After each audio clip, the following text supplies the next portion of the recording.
Chapter 201, Dangerous Negotiations. Scarlet's. I stood in the shower soaking wet as Darian stared at the phone in his hand. His amber eyes had darkened dangerously after Roman's call. Before I could react, the phone rang again. Darian hesitated only briefly before answering. Roman's cold face filled the screen, his ice-blue eyes glittering with barely contained fury. "Have you reconsidered?" Roman asked, his voice deceptively calm. Darian's grip tightened on the gun, still pointed at my head. "There's nothing to reconsider." The camera shifted, showing Ryan Hayes tied to a chair. His face was bruised, blood trickling from his split lip. Standing beside him was Aiden Walsh, looking remarkably recovered from his swimming ordeal. He held a silver blade, twirling it with practiced ease. "Your beta doesn't seem to share your confidence," Roman commented as the camera focused on Ryan's terrified expression. Aiden leaned closer to Ryan, the silver blade glinting under the harsh lights. "I've always wondered about rogue wolf physiology," he said with disturbing cheerfulness. "Perhaps we should start with the major arteries and work our way inward?" Ryan's eyes widened in horror. "Darian, please." I couldn't help feeling a twinge of sympathy for the beta wolf despite my own predicament. He seemed like the only reasonable one in Darian's group. "Ryan means nothing to me," Darian replied coldly, surprising both me and his beta with the callousness of his statement. "He's replaceable." The hurt in Ryan's eyes was evident even through the small screen. Aiden chuckled darkly. "Hear that, Ryan? Your alpha doesn't care if I dissect you. Should we test his resolve?" Before anyone could respond, Aiden pressed the silver blade against Ryan's neck. Blood welled immediately around the metal, and Ryan howled in pain. "Stop!" Ryan screamed. "Please! Darian!" Darian's expression remained impassive, but I felt his grip on my arm tighten slightly. This cold detachment was a side of him I'd never seen during our childhood in the Thornpack. I seized the moment of his distraction. With a swift movement, I sank my teeth into Darian's wrist, holding the gun. The taste of his blood filled my mouth as my wolf Cora surged beneath my skin, lending strength to my bite. Darian roared in pain, the phone tumbling from his grasp. It clattered to the shower floor, still connected to the call. Through the chaos, I could hear shouting from the phone, Roman's commanding voice rising above the din, and the unmistakable sound of a struggle breaking out on his end as well. Darian grabbed my hair, yanking my head back. "You little..." A gunshot echoed through the phone speaker, followed by Ryan's agonized scream. "Enough!" Roman's voice cut through everything like a blade of ice. Darian released me to retrieve the phone from the shower floor. The screen showed Ryan writhing in pain, a silver bullet wound in his leg, oozing black-tinged blood. "Let's be clear," Roman said, his voice deadly quiet. "I have your beta and the item you want. You have my mate. This can end one of two ways." Darian's breathing had become ragged, his amber eyes glowing with his wolf's rage just beneath the surface. "I want the item first." "Of course you do," Roman replied with a coldness that sent shivers down my spine. "And I want my mate unharmed." "How do I know you really have it?" Darian demanded. "Vincent Gray stole it months ago." "And now I have it," Roman stated simply. The tension was palpable, even through the video call. Two predators circling each other, both unwilling to show weakness. "Main deck, 1 hour," Roman said finally. "Bring Scarlet. I'll bring your beta and the item." "I want to see it first," Darian insisted. Roman's smile didn't reach his eyes. 1 hour, Darian. Don't be late." The call ended abruptly, leaving us in ringing silence, interrupted only by the shower's steady stream. Darian shoved his phone into his pocket and turned his focus fully on me. The bite mark on his wrist was still bleeding, dark crimson against his pale skin. He grabbed my chin roughly, forcing me to look at him. "That," he hissed, gesturing to his wounded wrist, "was foolish." I met his gaze defiantly, water still streaming down my face from the shower. Not as foolish as me on Roman's ship. For a moment, I thought he might strike me. His hand twitched, and his wolf surged so close to the surface that his amber eyes glowed with preternatural light. But at the last second, he seemed to regain control, dropping his hand. My clothes clung to me, completely soaked through. I was shivering, though more from anger than cold. My wolf's natural temperature regulation kept the chill at bay, but my rage at being manhandled again by this man who claimed some archaic right to me was boiling my blood. "Does Roman actually have it?"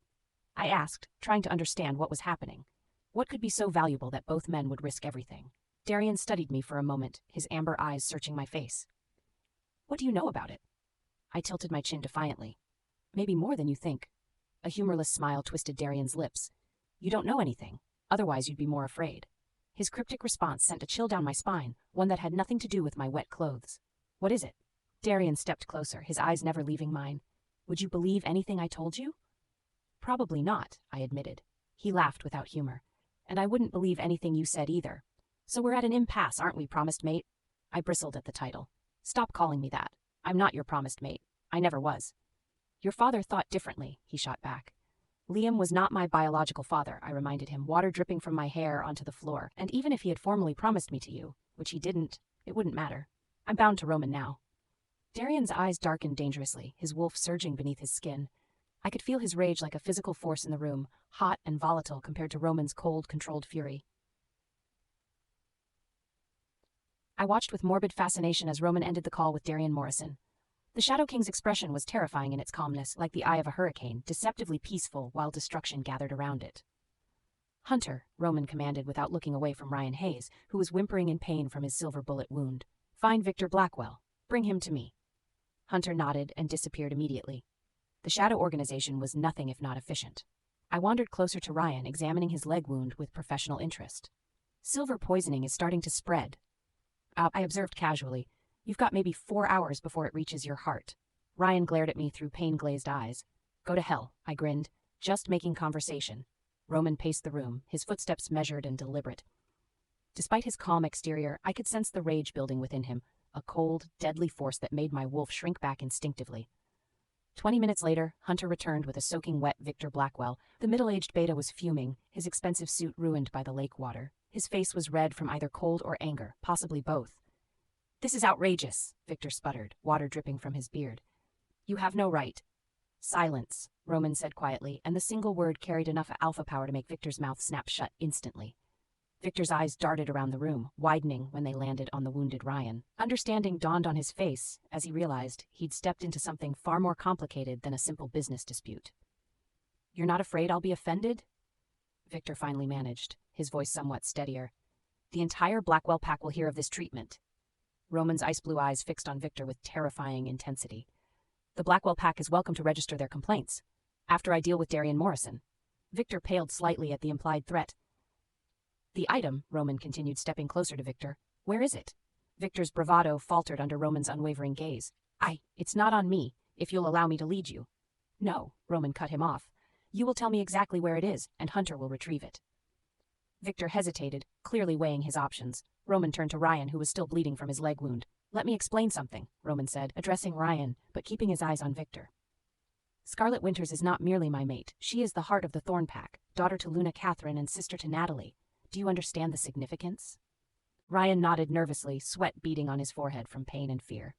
"Then answer me this," Roman continued, his voice softening to something almost gentle, which somehow made it more terrifying.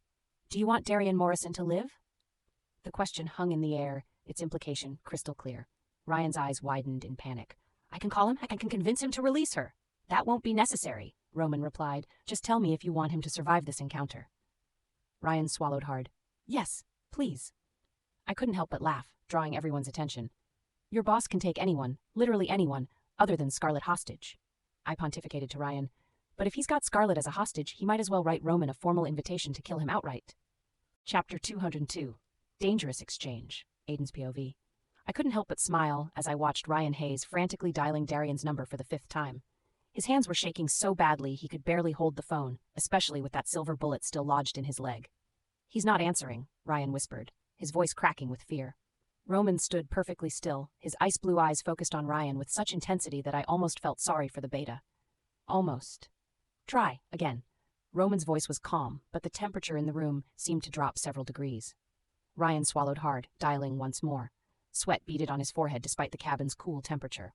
The wound in his leg was spreading dark silver veins up toward his thigh, a particularly nasty case of silver poisoning that would kill him within hours without treatment.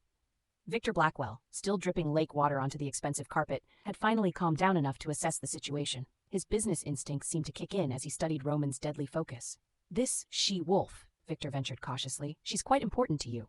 Roman didn't respond, his gaze never leaving Ryan's trembling form. I couldn't resist jumping in. "Important? You have no idea who you were propositioning earlier, do you?" Victor frowned. "She's the Shadow King's mate, obviously." "She's more than that," I said with theatrical emphasis. "She's the legend of the missing little princess of the Thorn Pack." Victor's eyes widened. "The missing daughter of Luna Catherine? The one who disappeared years ago? Apparently she's been recovered," I replied with a smirk. "And you asked to borrow her for a day. Bold move." Victor paled, finally understanding the magnitude of his earlier error. He opened his mouth, then wisely closed it again without speaking. Hunter returned, his expression grim. "Alpha, Darian's men are moving. They appear to be preparing to leave the ship." Roman's jaw tightened. Without warning, he grabbed the phone from Ryan's hand and dialed himself. If your alpha doesn't answer this call, Roman told Ryan conversationally, I'll start removing parts of you to send to him as motivation. Ryan's face drained of color. Scarlett's POV. I sat on the edge of the bed, watching Darian casually scrolling through his phone as if he hadn't just kidnapped me at gunpoint. The silver helmet he'd forced on me continued to dampen my connection to Roman, leaving me feeling oddly isolated, despite the mate bond I knew was there. My clothes were still damp from the shower, where he'd tried to wash away Roman's claiming marks, the memory making my skin crawl with indignation. The television in the corner of the cabin was showing some kind of territory fighting match. I glanced at it briefly, then froze when I recognized a familiar figure. Though not Alexander himself, the combatant bore a striking resemblance to James Amber, Alexander's father. Darian noticed my attention shift. Ah, seeing someone you know? His amber eyes glinted with malice. Your former fiancé from the Northern Territories, perhaps? I kept my expression neutral, unwilling to give him the satisfaction of a reaction. Alexander Amber, Darian continued, setting his phone down to focus on tormenting me. I heard he was quite broken when you disappeared, though not broken enough to resist Grace Winter's charms, was he? Don't talk about things you know nothing about, I snapped, unable to help myself. His smile widened. Did I touch a nerve? Poor little Scarlett, betrayed by her fiancé and her adoptive sister. It must have been devastating. Not as devastating as when Roman exiled you from the Thorn Pack, I retorted. His eyes flashed dangerously, the amber darkening to a molten gold as his wolf surged closer to the surface. Watch your tongue, he growled. Or what? You'll shoot me? We both know you won't. Before he could respond, his phone rang. He checked the screen, frowning at the unfamiliar number. Who is this? He answered sharply. His expression changed instantly when he heard the voice on the other end. Even from across the room, I recognized Roman's cold, controlled tone. Where is my beta? Darian demanded, standing up and pacing the room. I couldn't hear Roman's response, but Darian's face darkened with each passing second. Prove he's alive? Darian insisted. A moment later, Ryan's pained voice came through the speaker loud enough for me to hear. Alpha, please. They've shot me with silver. I need a healer. Darian's expression remained carefully neutral, though I detected a flicker of concern in his eyes. What do you want, Roman? He asked after a moment. I strained to hear Roman's response, but couldn't make out the words. A trade? Darian repeated, his gaze flicking to me. Your mate for my beta and Victor Blackwell? I couldn't stop the small smile that formed on my lips. Roman was coming for me, just as I knew he would. Darian caught my expression and narrowed his eyes. Fine, he agreed after a moment's hesitation. The game room, 20 minutes. He ended the call and stalked toward me, gripping my arm roughly. Wipe that smile off your face, he hissed. This isn't over between us. It was never started, I retorted, jerking my arm away. You're still my promised mate, he insisted, his voice dropping to a dangerous whisper. This exchange doesn't change that. My wolf Cora growled inside me, bristling at his false claim. I am not your promised mate, I said loudly, enunciating every word. I never was and never will be. His amber eyes gleamed with possessive fury. We'll see about that, little wolf. We'll see. 20 minutes later, Darian pushed me through the double doors of the ship's game room, his silver bullet gun pressed firmly against my temple. The room had been cleared of other passengers, leaving only a tense standoff waiting to unfold. Roman stood at the opposite end, his face a mask of controlled rage. Beside him, Aiden held Ryan Hayes by the collar of his shirt, the beta barely able to stand with his wounded leg. Victor Blackwell stood nearby, looking thoroughly miserable and still damp from his unexpected swim. My heart leaped at the sight of Roman, our mate bond straining against the silver helmet's dampening effect. His ice-blue eyes locked with mine, silently asking if I was unharmed. Release my beta and Victor, Darian called across the room, and I'll give you back your precious mate.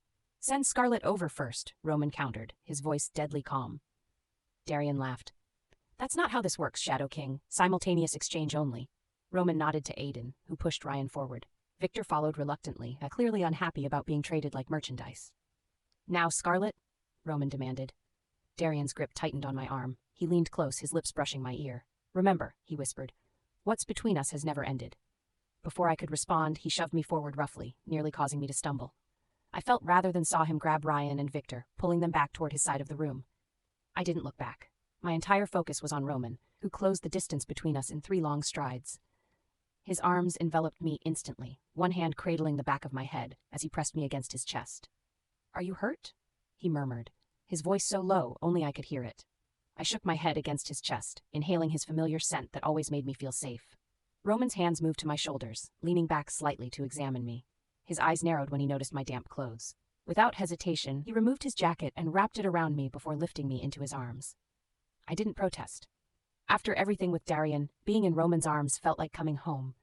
I wrapped my arms around his neck tightly, feeling the tension in my body finally begin to release. The heart I had been desperately hanging onto during my captivity finally dropped.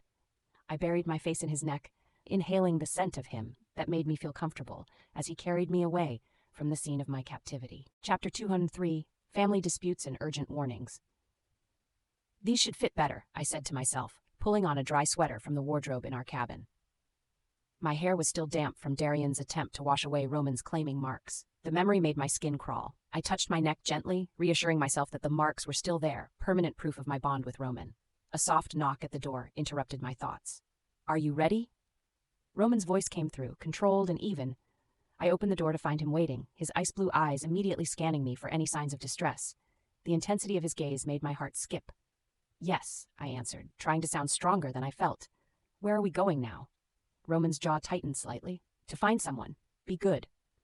The coldness emanating from him wasn't directed at me, but it was palpable nonetheless. His wolf Logan was simmering just beneath the surface, barely contained after Darian's assault on his mate. This was the Shadow King in all his dangerous glory, not my gentle Roman. I nodded obediently, falling into step beside him as he led me down the corridor. Hunter and Aiden were waiting near the exit, both looking unusually serious. Even Aiden had abandoned his typical joking demeanor. "We've traced Victor's location," Hunter reported quietly. "He's not far." I understood immediately. Roman wasn't letting Darian escape with what belonged to him, whatever this mysterious item was that everyone seemed willing to risk their lives for. As we got into the waiting car, my phone buzzed. Emma's name flashed across the screen. "I should take this," I murmured to Roman, who nodded curtly. "Emma, are you okay?" I pressed the phone to my ear, remembering her hasty departure with Eric Blackwood. "Scarlett! Oh my God, you won't believe what's happening." Emma's voice was breathless with excitement. "Rachel Thompson is physically fighting with Grace Winter right now." I straightened in my seat. "What? Where are you?" "I'm at the villa next to the Winter family's home. I came to deliver some healing herbs for Daniel's hands, and then all hell broke loose." Emma sounded far too cheerful about the chaos. "Rachel literally dragged Grace out of bed and started throwing her clothes at her." Roman raised an eyebrow at my expression, but I just shook my head slightly. "I'll send you a video," Emma promised, her voice brimming with mischief. "You have to see this." She hung up before I could ask for more details, but her excited tone told me everything I needed to know. The Winter household was in complete disarray, and Emma Chase was enjoying every second of it. "Stop it! Stop this immediately!" I shouted, rushing into Grace's bedroom. The scene before me was absolute chaos. Rachel Thompson, that human mistress of my sons, was literally dragging my daughter out of her sick bed. Grace's face was pale with fear and illness, her blonde hair hanging limply around her shoulders. "Get out! Get out of this house right now!" Rachel screamed, pulling armfuls of dishes from Grace's closet and hurling them onto the floor. "You don't belong here." Grace coughed violently, doubling over as silver-tinged blood speckled her palm. Without proper medical care, her condition was deteriorating rapidly. "Please," Grace whimpered, "I'm not well enough to." "Framing me for stealing your moonstone pendant?" Rachel cut her off, throwing more clothes onto the growing pile. "You're something else, Grace Winter. You're just an adopted daughter causing all this trouble." Grace's tear-filled eyes widened in shock. "I never accused you of anything. I don't know what you're talking about." "Liar!" Rachel's hand flew out, slapping Grace hard across the face. "Rachel Thompson," I intervened, grabbing her arm. "Have you gone completely mad? Put those things down immediately. You don't run this household." Rachel twisted away from my grasp, her eyes wild with rage. "And you do? Look at what your leadership has done to this family." Grace pressed herself against the headboard, tears streaming down her face. "Mom, I told you not to argue with Rachel. She just misunderstood." Even now, my sweet daughter was trying to keep peace. I moved to stand protectively between them, but Rachel was beyond reason. She grabbed another handful of clothes, hangers and all, and hurled them directly at Grace. "Stop it!" I screamed as one of the metal hooks caught Grace's forehead, leaving a thin red scratch. I grabbed Rachel's arms, restraining her as she continued to struggle against me. "You've lost your mind. This is our home, and you're just a human who warming my son's bed." Rachel's bitter laugh cut me to the bone. "This pack has fallen apart because of you, Sarah Winter. Your daughter is gone, your son's hands are ruined, your mate is never home, and you're still protecting her? Stop trying to drive a wedge between us," I hissed, tightening my grip on her wrists. "The Winter pack's current state is all Scarlett's fault?" "Scarlett's fault?" Rachel's eyes narrowed dangerously. "So your mate having twins with the pack's financial advisor, was that Scarlett's doing too?" The words hit me like a physical blow. I released Rachel's arms, stepping back in shock. "What did you say?" I whispered. Behind me, I heard Grace's sharp intake of breath. When I turned to look at her, she quickly lowered her head, refusing to meet my eyes. The implication was clear. She had known about Marcus's betrayal. Rachel gave Grace a knowing look. Oh, I think she knows even more than she's letting on. Don't you, Grace?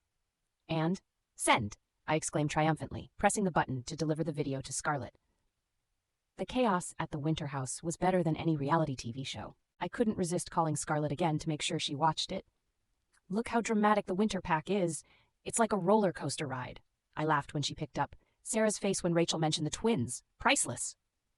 If you can still enjoy watching this drama, I'm not worried about the airport incident affected you, Scarlett replied, her tone dry but concerned. I waved my hand dismissively, even though she couldn't see me. Oh, that little thing was nothing. Really? Because last time we spoke, you were distraught about losing your first kiss to Eric Blackwood, Scarlett countered. Heat rushed to my face. That's different, and I don't want to talk about it. I quickly changed the subject, asking about her plans in the Eastern Territories before hanging up abruptly. The memory of Eric's lips on mine was still too fresh, too confusing. How could someone so dangerous and intimidating make my heart race like that?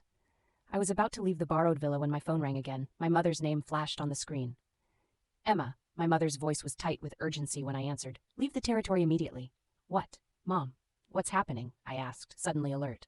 Olivia Chase never panicked, and the strain in her voice sent alarm bells ringing. There's no time to explain, she replied. Michael Thompson is waiting for you at the northern checkpoint. He'll escort you to the European territories. The European territories? I repeated, stunned. That's where Scarlett grew up. Why would I go there? Emma, listen to me. My mother's voice grew even more serious. Something is happening in the Eastern Territories. Something dangerous. I need you safe until I figure out exactly what's going on. But Mom, don't return to the Eastern Territories until I tell you to, she interrupted firmly. Not a word to anyone about where you're going. The call ended abruptly, leaving me staring at my phone in shock. My mother, the respected healer, known for her calm in any crisis, was sending me away in panic. What could possibly be happening that would frighten Olivia Chase? I grabbed my bag, hesitating only briefly before heading for the door. If my mother was this worried, I couldn't ignore her warning. Whatever was happening in the Eastern Territories, it was serious enough to send me across the ocean. Michael Thompson would be waiting to escort me to the European territories, the very place where Scarlett had grown up under Luna Catherine's care. The irony wasn't lost on me as I hurried toward my car, my heart pounding with uncertainty about what dangers lay ahead. Chapter 204, Urgent Departures. The phone call from Jason Reed came just as I was about home after a long day. His voice had an edge I'd never heard before. Emma, you need to leave. Now. What? I clutched my phone tighter, stopping in my tracks. Jason, what are you talking about? There's no time to explain, he insisted. Michael Thompson is waiting for you at the border checkpoint. Go straight there. Don't even go home to pack. A chill ran through me that had nothing to do with the evening breeze. Jason, you're scaring me. What's happening? I can't say more over the phone. His voice dropped lower. Just get to the European territories as quickly as possible. My heart raced. Where's my mother? I need to speak with her. There was a pause that stretched too long. Jason? I don't know where she is, Emma, he finally admitted. Those words sent fear coursing through me like ice water. My mother, Olivia Chase, was meticulous about keeping her whereabouts known, especially to family. During full moon celebrations, she would never be unreachable. What do you mean you don't know? My voice rose with panic. She always tells you where she's going. You're her second in command. Emma, please, Jason's voice was pleading now. Just do as I ask. Get to the checkpoint. The call ended abruptly, leaving me standing alone in the growing darkness. The wind picked up, biting through my thin jacket as I waited nervously for any sign of Michael. Every shadow made me jump. Every distant sound set my heart racing. Where was my mother? Why would she disappear without telling anyone, especially during the full moon celebrations? It wasn't like her at all. I pulled my jacket tighter around myself, trying to calm my racing thoughts. The wind howled around me as if echoing my internal turmoil. Look at this, I said, nudging Roman beside me in the car. I held up my phone to show him the video Emma had sent. The scene playing out on my screen was chaotic. Rachel Thompson violently throwing clothes at Grace Winter, who was already looking sickly from her silver poisoning. Roman leaned closer to watch, his warmth a comforting presence against my side. Get out! Get out of this house right now! Rachel screamed on the video, emptying what appeared to be Grace's entire closet. She didn't waste any time moving in on the Winter Pack's territory, Roman observed dryly. I winced as Rachel slapped Grace hard enough to make her stagger backward. This is brutal, even for pack politics. Roman's ice-blue eyes studied the video with clinical detachment.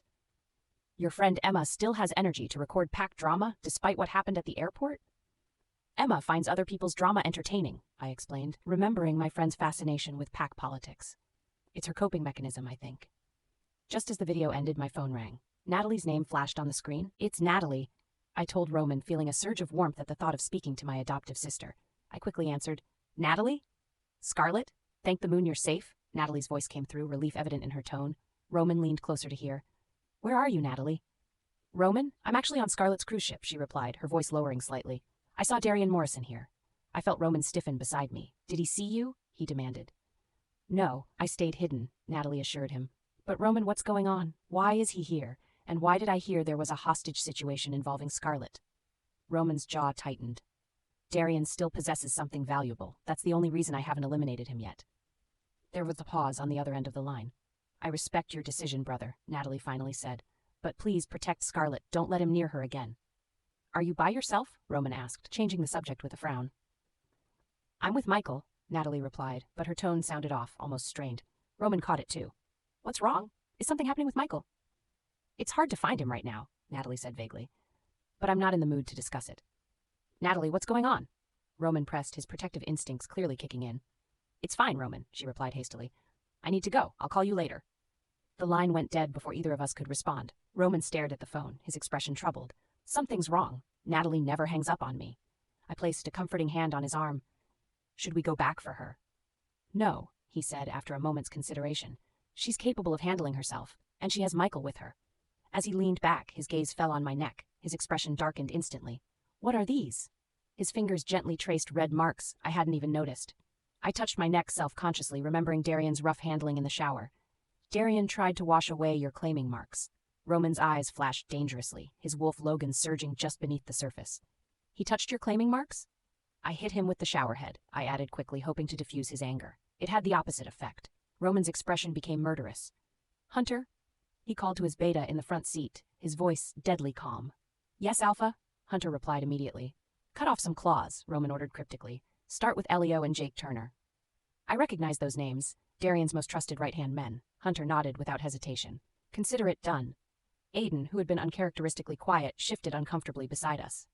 Won't that push Darian over the edge? He's already unstable after losing the item and his beta. That's the point, Hunter replied coldly. He touched the Alpha's mate, twice. The car fell silent for a moment before Aiden spoke again, apparently unable to help himself. It's ironic, isn't it?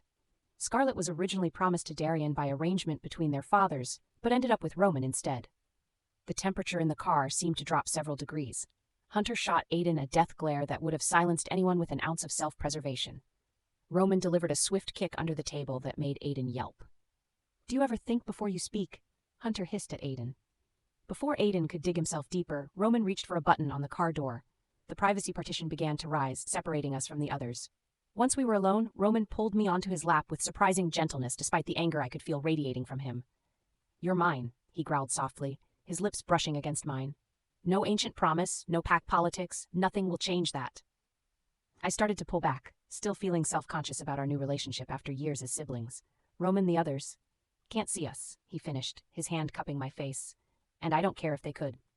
His kiss silenced any further protests. Through our mate bond, I felt his possessiveness, his fear of losing me, and his determination to never let me out of his sight again.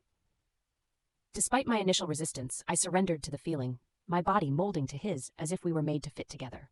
My wolf Cora purred contentedly beneath my skin, recognizing her mate's touch.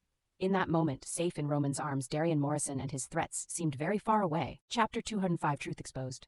I'm sorry, I whispered, my voice barely audible as Rachel towered over me. I was wrong to accuse you. The bedroom that had once been my sanctuary now felt like a prison. Rachel Thompson stood before me, her eyes blazing with righteous fury.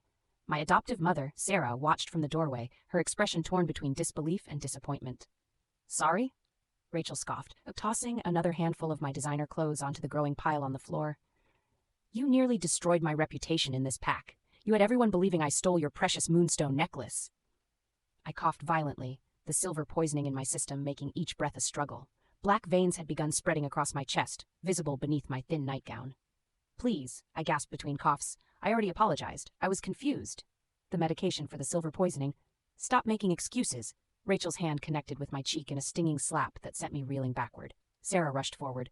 That's enough, Rachel. She's ill. She's manipulative, Rachel corrected, her eyes never leaving mine. Always has been. Ask Scarlet if you don't believe me. The mention of Scarlet's name sent a fresh wave of bitterness through me. Even now, when she was gone, her shadow still loomed over everything. Grace would never deliberately frame anyone, Sarah insisted, though I detected a hint of uncertainty in her voice. She's not like that. Rachel laughed bitterly. Really? Then where's the necklace, Grace? If you didn't hide it to frame me, where is it? I looked away, unable to meet either woman's gaze. My fingers clutched the bedsheets desperately. Where is it? Rachel demanded again, grabbing my arm roughly. Rachel, stop this! Sarah intervened, trying to pull her away. Grace is too ill for this confrontation. She's well enough to scheme, Rachel shot back, then turned to me with renewed intensity. Tell us where the moonstone necklace is, Grace, now. I remained silent, my heart pounding painfully against my ribs. The silver poisoning made everything hurt, my chest, my lungs, even my skin felt like it was burning from the inside. Without warning, Rachel grabbed my hair, yanking my head back painfully. Tell us. Rachel. Sarah gasped in shock. Pain shot through my scalp, and I cried out involuntarily. Stop, please! Where is it? Rachel's face was inches from mine, her eyes wild with fury. In the bathroom, I finally confessed, tears streaming down my face. The pack house bathroom, under the sink in the towel basket. Rachel released me so suddenly I fell back against the pillows. Without another word, she stormed out of the room. Sarah stood frozen, her expression one of dawning horror as the truth began to settle in. Grace, she whispered, tell me you didn't. I couldn't look at her. The shame and desperation that had driven me to such lengths now seemed foolish in the harsh light of exposure. We didn't have to wait long. Rachel returned minutes later, the moonstone necklace dangling from her fingers. Its blue-white crystals caught the light, mocking me with their beauty. Found it, she announced triumphantly, exactly where she said it would be, hidden in a towel basket in the bathroom. Sarah's face crumpled as she looked at me. Grace, why would you do this? I had no answer that wouldn't make everything worse. Rachel tossed the necklace onto the bed beside me. You know what's interesting? This isn't the first time she's pulled something like this. Remember that silver pendant Scarlett supposedly stole years ago? The one that magically appeared in her room? Sarah's head snapped up. That's different, Scarlett admitted. Did she? Rachel interrupted. Or did she just give up trying to defend herself against your precious Grace? The accusation hung in the air like poison. Sarah looked between Rachel and me, doubt clouding her features for the first time. Is this true? She asked me softly. Did you frame Scarlett too? I couldn't speak. The weight of all my lies, all my schemes, was crushing me more effectively than the silver poisoning ever could. Sarah turned away, shoulders slumped in defeat. I need some time alone. She left without another word, closing the door quietly behind her. Rachel lingered, studying me with a mix of disgust and pity. You know, if you'd put half as much energy into being a decent person as you do into these manipulations, maybe people would actually love you for who you are instead of the illusion you create.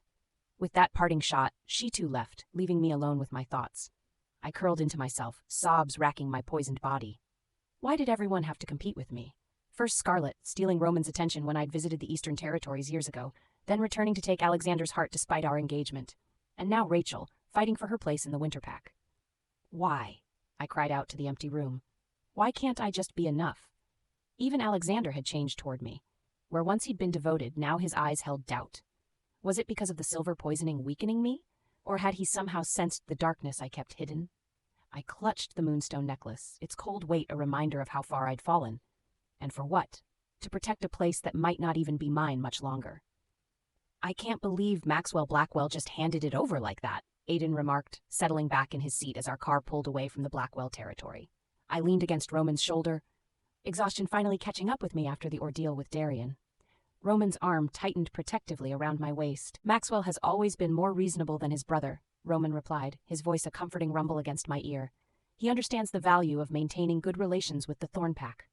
Aiden snorted. Or maybe he just doesn't want to end up taking a swim like Victor did. Roman's lips twitched slightly, the closest thing to a smile I'd seen from him all day. My heart warmed at the sight, despite everything. Did you see his new Omega mate? Aiden continued, seemingly incapable of keeping quiet for more than 30 seconds. She can't be more than 25, and he's what, 45? That's got to be a political mating if I've ever seen one. I rolled my eyes. Aiden, you really need to learn when to keep your mouth shut. What? I'm just saying. We're still on Blackwell territory, I reminded him firmly. These cars could easily be bugged. Do you really want Maxwell hearing you gossip about his mate? Aiden's face paled slightly. I didn't think of that. Clearly, Roman commented dryly. Hunter, sitting in the front seat, glanced back with a barely concealed smirk. Perhaps this is why you're frequently injured, Walsh. Your mouth moves faster than your brain. Aiden opened his mouth to retort, but Roman's phone rang, cutting him off. The caller ID flashed on the car's dashboard display. Darian Morrison. The atmosphere in the car instantly tensed. Without hesitation, Roman answered, putting the call on speaker. Thorn, he answered coolly. You lying bastard. Darian's voice filled the car, vibrating with fury. You lied to me again. You son of a... Roman's expression remained impassive, but I felt his body tense against mine. What are you talking about, Morrison? Chapter 206, Dangerous Fallout. Immediately, Darian's enraged roar filled the space, making even Hunter flinch. You bastard! Darian's voice cracked with fury. What have you done to Elio and Jake? I glanced sideways at Scarlett, who had frozen with a cookie halfway to her mouth. Her emerald eyes widened slightly, but she remained silent, watching me carefully. I warned you, Morrison, I replied calmly, though Logan snarled beneath my skin. I told you to forget Liam's joke about your engagement. My words created an instant vacuum in the car. Aiden's jaw dropped, and even Hunter stiffened in surprise. But it was Scarlett's reaction I cared about. She slowly lowered the cookie, crumbs falling onto her lap as she turned to face me fully. You knew about that? She whispered. Before I could respond, Darian's bitter laugh cut through the silence. I could forget, but do you really think you can be with her? His tone dripped with venom. Have you forgotten about Lola Blake back then? I ended the call with a sharp tap, cutting him off mid-sentence. The car fell into heavy silence. Logan bristled beneath my skin, memories I'd long buried threatening to surface. Scarlett stared at me, a half-eaten cookie still clutched in her hand. Lola Blake? She repeated. My friend from the European territories? I kept my expression neutral, though my wolf was anything but calm. It's nothing important. But I remember Lola, Scarlett persisted, her brow furrowing. We used to play together when we were little. She left suddenly one summer. No one would tell me why. I gently took the cookie from her hand and set it aside before pulling her onto my lap. Her body fit perfectly against mine, a reminder of everything I'd fought to protect. Are you really interested in what Darian Morrison has to say? I murmured against her ear, deliberately changing the subject. The same man who kidnapped you twice? Scarlett shivered slightly as my breath tickled her neck. No, of course not, she replied, but I could feel her curiosity through our mate bond. I knew this wouldn't be the end of it. Scarlett had always been tenacious, even as a child. Once something caught her interest, she wouldn't let it go until she understood it fully. We're heading to Shadow Valley, I told her, stroking her hair gently. We'll stay for 2 or 3 days before returning to the Eastern Territories proper. Relief flooded through her, so strong I could feel it through our bond. Good. I've never liked Shadow Valley. I know, I said softly, remembering how she'd always clung to me whenever we visited as children. But it's necessary for now. She nestled closer, her weight comforting against my chest. Is Natalie there? Yes, she arrived with Michael Caine. Can I see her? I hesitated, remembering Natalie's strange tone during our call. Not immediately. Something's not right with her. Scarlett tensed. Is she in danger? No, nothing like that, I assured her. But Michael has changed since she's known him. I want Hunter to investigate before you meet with her. Hunter nodded from the front seat, understanding my unspoken command. He would ensure Natalie was safe before allowing Scarlett anywhere near her. I slammed my fist into the wall, leaving a bloody dent in the polished surface. The broken pieces of my phone lay scattered across the floor, useless now. I roared, my wolf surging beneath my skin, demanding release. Ryan Hayes groaned from the operating table, where a nervous Omega healer was attempting to remove the silver bullet from his leg. His face was pale and slick with sweat, dark poisoning veins visible beneath his skin. I told you, Ryan gasped between waves of pain. I warned you not to take the little wolf. I whirled on him, my amber eyes glowing with fury. Shut up! Ryan flinched but continued, seemingly beyond caring about my anger. You should have just taken what you needed without involving her. Roman Thorne has become a different man since she disappeared 3 years ago. More calculated, more ruthless. The healer trembled as he worked, clearly terrified by the tension in the room. Roman once made grand gestures for her attention, Ryan continued, wincing as the healer probed deeper into his wound. Now he quietly goes to extreme lengths. Taking Elio and Jake, this is just the beginning. I knew he was right, but admitting it would mean acknowledging my mistake. I'd underestimated how far Roman would go to protect Scarlett. Elio and Jake were my best enforcers, loyal, effective, and now likely dead. I can still get what I want, I insisted, though doubt had begun to creep in. Ryan laughed weakly, the sound turning into a pained cough. At what cost? Your entire pack? Your life? Is it worth it just to spite Roman Thorne? I didn't answer. The truth was, I didn't know anymore. What had started as a rightful claim to what should have been mine had twisted into something darker, an obsession fueled by resentment and years of exile. Scarlett's POV. The tarmac was cold under my feet as we exited the car and approached the waiting private jet. Roman kept me close, one arm wrapped protectively around my waist. His touch was both comforting and possessive, a reminder of how much had changed between us in such a short time. A sleek black car pulled up beside our jet, and Eric Blackwood emerged. His towering frame moved with fluid grace despite his imposing size. Roman stepped forward to meet him, leaving me momentarily with Hunter and Aiden. Victor Blackwell, I heard Eric say, his accent thickening with anger. That bastard never learns. Roman's phone rang before he could respond. He answered it, his expression darkening with each passing second. When he hung up, his ice-blue eyes had taken on a dangerous gleam that I recognized all too well. Victor purchased weapons from the Shadow Alliance, Roman informed Eric. They've already crossed into Eastern Territory borders. Eric's reaction was immediate and frightening. His entire demeanor shifted, becoming something predatory and lethal. The half-visible tattoo beneath his collar seemed to darken against his skin. I'd always found Eric intimidating, but in this moment, he was truly terrifying. He smoothed his suit jacket with deliberate precision, an oddly genteel gesture that somehow made him appear more dangerous. I'll handle it, Eric stated, his voice deadly calm. I'll seize everything. Roman nodded. Don't be too ruthless, he advised, though the words rang hollow given his own recent actions. Eric's smile was all teeth as he departed, leaving a chill in his wake. My phone rang, pulling me from my thoughts. Emma's name flashed on the screen. I answered quickly, expecting more gossip about the Winter or Amber families. Scarlet? Emma's voice was breathless with panic, not excitement.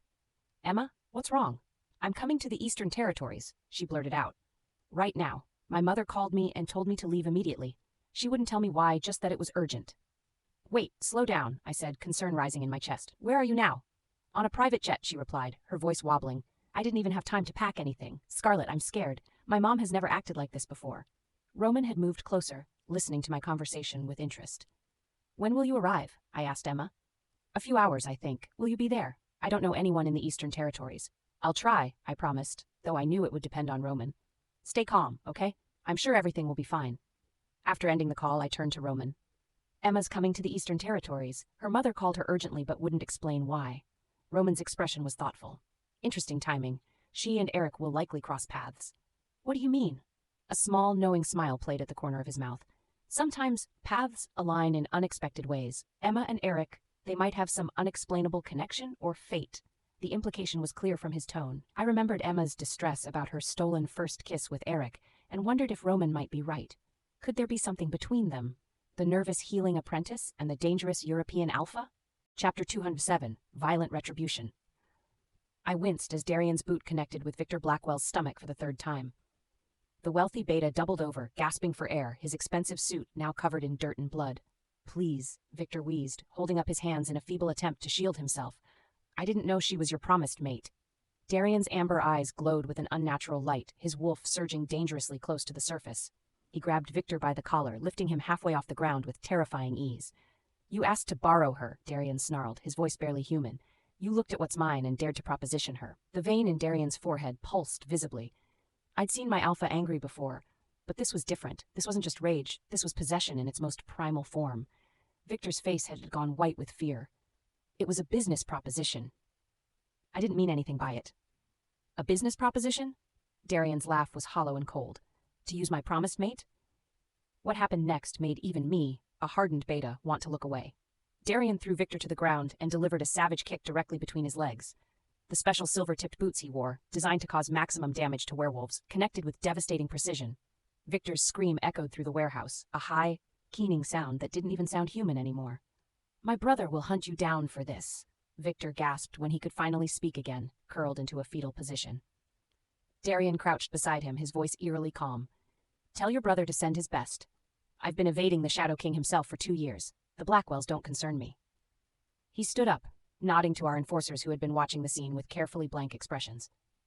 Take him to Maxwell. Make sure his brother understands the message. As they dragged Victor's broken body away, I noticed something disturbing. Darian's skin was rippling, the beginnings of a shift flickering across his forearms and neck.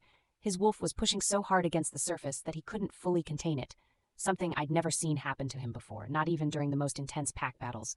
Once we were alone, I cleared my throat cautiously. Alpha, the item from Roman Thorn. Darian's head snapped toward me, his amber eyes still glowing unnaturally bright. What about it? It seems like finding Scarlet has become more important than retrieving the item. I chose my words carefully, aware of the dangerous ground I was treading. May I ask why? Darian was silent for a long moment, his breathing gradually slowing as he fought to regain control over his wolf. Scarlet Winters isn't just any she-wolf. Yet he finally said, his voice rough. She was promised to me years ago by her adopted father. I shifted uncomfortably. But she's already Roman's mate now. His expression darkened instantly. Roman is two-faced. He took his adopted sister and made her his mate. How twisted is that? I remained silent, not daring to point out the irony of his judgment when he himself was claiming a mating promise over a wolf who clearly didn't want him. "Did you see how she looked at me?" Darian continued, pacing now. "She had the audacity to glare at me like I was nothing to her." His fist crashed into the nearest wall, leaving a dent in the metal. "Scarlet will have her time to regret crying for him. I want you to gather information about her former fiancé from the Amber Pack." "Alexander Amber?" I asked, surprised by this new direction. Darian nodded curtly. "I heard he's competing in a territorial fighting tournament. I want to know everything about him and his relationship with Scarlet." The possessive anger rolling off him was so intense that I couldn't help taking a step back. This wasn't just about a promised mate anymore. This was obsession, dangerous and all-consuming. "Alpha, with all due respect," I ventured cautiously, "pursuing Scarlet seems to be drawing Roman's wrath. We've already lost Elio and Jake. Perhaps we should focus on—" "Are you questioning me?" Darian cut in, his voice deadly quiet. I immediately lowered my eyes. "No, Alpha. I'll arrange for the information about Alexander Amber immediately." As I turned to leave, I couldn't shake the feeling that we were heading down a path that would end in destruction for all of us. Roman Thorne hadn't earned his reputation as the Shadow King by showing mercy to those who threatened what was his, and Darian's obsession with Scarlet Winters might just be the death of us all. I ended the call with Luna Catherine, my adopted mother, and the matriarch of the Thorn Pack. Despite the urgency of our situation, her voice had been a calming influence, as always. "Things are prepared for your return," she had said. "The Shadow Valley healers are ready to examine Scarlet." I hadn't told her everything about what happened with Darian Morrison. Some details were better left unsaid, especially concerning how close we had come to losing Scarlet again. Glancing at my watch, I realized Scarlet had been in the private jet's bathroom for nearly half an hour. Concern prickled along my spine as I approached the door. "Scarlet?" I called, knocking gently. "Are you all right?" There was a moment of silence before her voice came through, sounding strained. "I'm fine. I'll be out in a minute." Something in her tone set my wolf Logan on edge. 5 minutes later, the bathroom door finally opened, and Scarlet emerged, looking noticeably paler than when she had entered. "What's wrong?" I asked immediately, my eyes scanning her for any signs of injury. She avoided my gaze, walking slowly toward one of the plush seats. "Nothing, just tired." I followed her, unconvinced. When she winced slightly as she sat down, my concern deepened. "You're in pain." Her cheeks flushed pink. "It's nothing." "Scarlet." I kept my voice gentle but firm. "Tell me what's wrong." She looked down at her hands, her embarrassment evident. "It's just, I'm a little sore. From before. When we, you know?" Understanding dawned on me, followed immediately by guilt. Our mating had been passionate, intense, perhaps too intense for her first experience. I had been so consumed by possessiveness after nearly losing her to Darian that I hadn't considered my strength might be too much for her. "Let me see," I said quietly, reaching for her hand. She pulled back, her embarrassment intensifying. "No, it's fine, Roman. It's normal." "You're claiming marks, at least," I insisted, concerned about potential infection or silver poisoning from when Darian had tried to wash them away. "I need to make sure they're healing properly." Scarlet shook her head stubbornly. "Not here. Not on the plane. It's embarrassing." "There's nothing embarrassing about—" "Roman," she cut me off, her green eyes finally meeting mine. "Please, when we get to Shadow Valley, I promise you can have one of the healers check everything, but not here." I relented, though every instinct in me demanded I inspect her injuries myself. Instead, I sat beside her and gently pulled her against my chest, careful not to aggravate any hidden pain. "I'm sorry," I murmured against her hair. "I should have been more careful with you." She relaxed slightly in my arms. "Don't apologize for that. It was worth it." I smiled despite my concern, pressing a kiss to the top of her head. Logan, my wolf, rumbled contentedly at having our mate safe in our arms despite her discomfort. "When we reach Shadow Valley," I promised, "I'll have Natalie prepare a special healing bath for you." Scarlet nodded against my chest, her body gradually relaxing as fatigue overtook her. Outside the private resting area, I heard a shuffling sound. Aidan Walsh had apparently been passing by and overheard our conversation. His footsteps quickened as he hurried away, no doubt understanding the nature of our discussion. As I held Scarlet close, watching her drift into much-needed sleep, I made a silent vow. Anyone who tried to separate us again, Darian Morrison, the Winter Pack, even the ancient laws of our kind, would face consequences beyond their darkest nightmares. The Shadow King hadn't earned his title through mercy. Chapter 208, Healing and Scheming. The Eastern Territory air carried a distinct chill as our private jet landed. I stretched my legs, grateful to finally be on solid ground after the long flight. Roman had been tense throughout the journey, his protective instincts in overdrive since Scarlet's encounter with Darian Morrison. I poured myself a generous glass of red wine, hoping it would ease the lingering tension in my shoulders. The vintage was excellent. One of the perks of traveling with the Shadow King was access to the finest of everything. Nothing like a good Cabernet after a stressful day, I muttered to myself, taking a deep sip. The restroom door opened suddenly, and I nearly choked on my drink as Roman emerged, his ice-blue eyes fixed on me with that unnerving intensity he was famous for. "Aiden," he said, his voice deceptively calm, "I need more of your healing herbs." I set my glass down, trying to mask my surprise. Roman had already taken a substantial amount of my special salve earlier. "More? I thought I gave you enough to." I stopped myself, clearing my throat awkwardly. "Oh, I see. You two are quite enthusiastic." Roman's expression darkened dangerously. "It's not what you think." "Look, I'm not judging," I said, raising my hands defensively. "Young love and all that. Though maybe give her a breather? You've been at it for hours." The temperature in the cabin seemed to drop several degrees as Roman stepped closer to me. "Her injuries from our mating were more severe than I anticipated," he clarified, his voice barely above a growl. "We've been tending to her wounds, not engaging in further activities." Understanding dawned on me, accompanied by a wave of embarrassment. Oh, well, that's different." I quickly moved to my bag, pulling out a small pouch of specially blended herbs and a jar of healing salve. Roman had been surprisingly gentle with her before their ordeal with Darian Morrison, but the stress of nearly losing her must have affected his control during their reunion. "This should help," I said, handing him the items. "The salve contains moonflower extract. It'll reduce inflammation and promote faster healing for werewolves." Roman accepted them with a curt nod. "Thank you." I couldn't help myself from adding, "You might want to be more careful next time. She's not as resilient as you might think, even with her wolf healing." The look Roman gave me could have frozen hellfire. "I'm aware of my mate's limitations," he said coldly, "and I don't need advice on how to handle her." I swallowed hard, instantly regretting my loose tongue. "Of course, just offering professional medical insight. That's all." Roman turned to leave, then paused. "How long until the herbs take effect?" 2 hours for initial relief. Full healing depends on the severity, but with her natural abilities, probably by tomorrow morning." He nodded again and disappeared back into the private section of the jet, leaving me alone with my wine and the distinct impression that I'd narrowly escaped having my tongue removed. Scarlett's POV. "Absolutely not," I said firmly, clutching the blanket tighter around my body. "I can do it myself." Roman stood beside the bed, holding the small jar of healing salve that Aiden had provided. His expression was a mixture of concern and exasperation. "Scarlett, don't be stubborn. You're in pain, and I can help." My face felt like it was on fire with embarrassment. "It's mortifying enough that Aiden knows about this. I'm not letting you apply medicine to those areas." Despite our mate bond and the intimacy we'd shared, having Roman tend to the soreness from our mating felt too vulnerable, too exposing. My wolf Cora whined softly beneath my skin, torn between wanting his care and sharing my embarrassment. Roman's eyes softened. "There's nothing to be embarrassed about. You're my mate." "That doesn't mean I want you examining me like a patient," I countered. He sighed, placing the jar on the bedside table. "At least take the pain reliever Aiden prepared." I accepted the small vial he offered, drinking its contents in one swift gulp. The liquid was bitter but carried hints of mint and something floral. "I already applied some medicine while you were sleeping during our flight," Roman admitted quietly. My eyes widened in shock. "You did what?"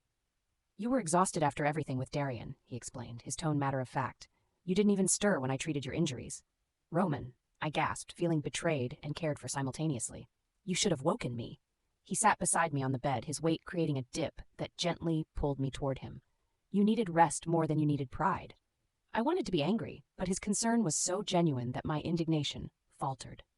After the traumatic experience of being kidnapped by Darian, followed by our intense reunion, my body had simply shut down from exhaustion. "Next time, ask me first," I said, my tone softer but still firm. His lips curved slightly. "Next time, I won't need to apply healing salve because I'll be more careful with you." The intimacy of his words sent a fresh wave of heat to my cheeks. A knock at the door saved me from responding. Roman opened it to find Hunter standing there with information about our arrival schedule. After a brief conversation, Roman returned to my side. "We'll be landing soon," he said. "The weather in the Eastern Territories is significantly colder than what you've been used to in the North." I nodded, wincing slightly as I shifted position. "I remember the winters here." Roman's fingers gently brushed hair from my face, his touch feather-light. "Do you need help dressing?" "I can manage," I insisted, though my body protested at the thought of movement. An hour after landing, Roman gently woke me from a light doze. I hadn't even realized I'd fallen asleep again. The pain reliever had done its work, dulling the sharp discomfort to a manageable ache. "We need to go," he said softly. "Can you stand?" I nodded, though I wasn't entirely confident. Roman helped me up, his strong hands steadying me. He had brought several layers of clothing appropriate for the Eastern Territories' winter. "Start with this," he instructed, holding out a thermal underlayer. With his help, I managed to dress in the warm clothes, finishing with a thick coat lined with fur around the collar and cuffs. The fabric held Roman's scent, and I realized it must be one of his. Just as I was fully dressed, my phone rang. The caller ID showed Hazel Walsh's name, Aiden's sister. I hesitated before answering, unsure what business she could have. Hazel? I answered cautiously. Scarlett, her voice came through clearly. I hope you're well. I wanted to inform you about a situation here. What situation? There was a brief pause before she continued. Sarah Winter has been waiting outside my house for hours. She's quite persistent about getting treatment for Grace's silver poisoning. My grip tightened on the phone. And you're calling me because... I wanted to know if you'd prefer I discourage them completely, she replied directly. Given your history with the Winter Pack, I thought you might want me to refuse treatment. The mention of Grace sent a cold anger through me, nothing like the righteous fury I'd felt before. This was calculated, almost clinical. Actually, I said slowly, you should give them some hope. There was a moment of silence on the other end. Hope, Hazel finally asked. You want me to lead them on? Exactly, I confirmed. Let them believe there's a chance for Grace. That seems unnecessarily cruel, Hazel observed carefully. Her condition is terminal without specialized European treatments. False hope will only lead to greater disappointment. I leaned against Roman, who was listening intently to my conversation. People without hope might seek a quick end to their suffering. The implication hung in the air between us. Hazel was silent for several long seconds. You want her to suffer, she finally said, her tone neutral but understanding. I didn't deny it. Grace had orchestrated a rogue wolf attack years ago that was meant to kill me. Later, when I was injured, she had blocked my access to medical care. Her actions had nearly cost me my life more than once. Just giving her a taste of her own medicine, I replied coolly. Understood, Hazel said. I'll handle Sarah Winter accordingly. Thank you. And Hazel? Yes? Don't mention this conversation to Aiden. I glanced at Roman, who nodded slightly in approval. Of course not, she assured me. By the way, would you be available for dinner tomorrow? There are some pack matters I'd like to discuss in person. I shifted uncomfortably, a reminder of my current physical state. Tomorrow would be better. I'm not in any condition for dinner plans tonight. I understand, Hazel replied, a knowing tone in her voice. Rest well, Scarlett. After ending the call, I let Roman guide me toward the exit of the jet. When we reached the stairs, he surprised me by lifting me into his arms without warning. I can walk, I protested weakly. I know you can, he replied, descending the stairs carefully. Unlike before, when I would have insisted on walking myself, I nestled against his chest, breathing in his comforting scent. Despite the pain and recent trauma, I felt safe in his arms. This doesn't mean I can't walk, I murmured against him, but made no move to leave his embrace. Roman's lips curved into a knowing smile as he carried me toward the waiting car. Chapter 209, Desperate Plea and Cruel Scheme.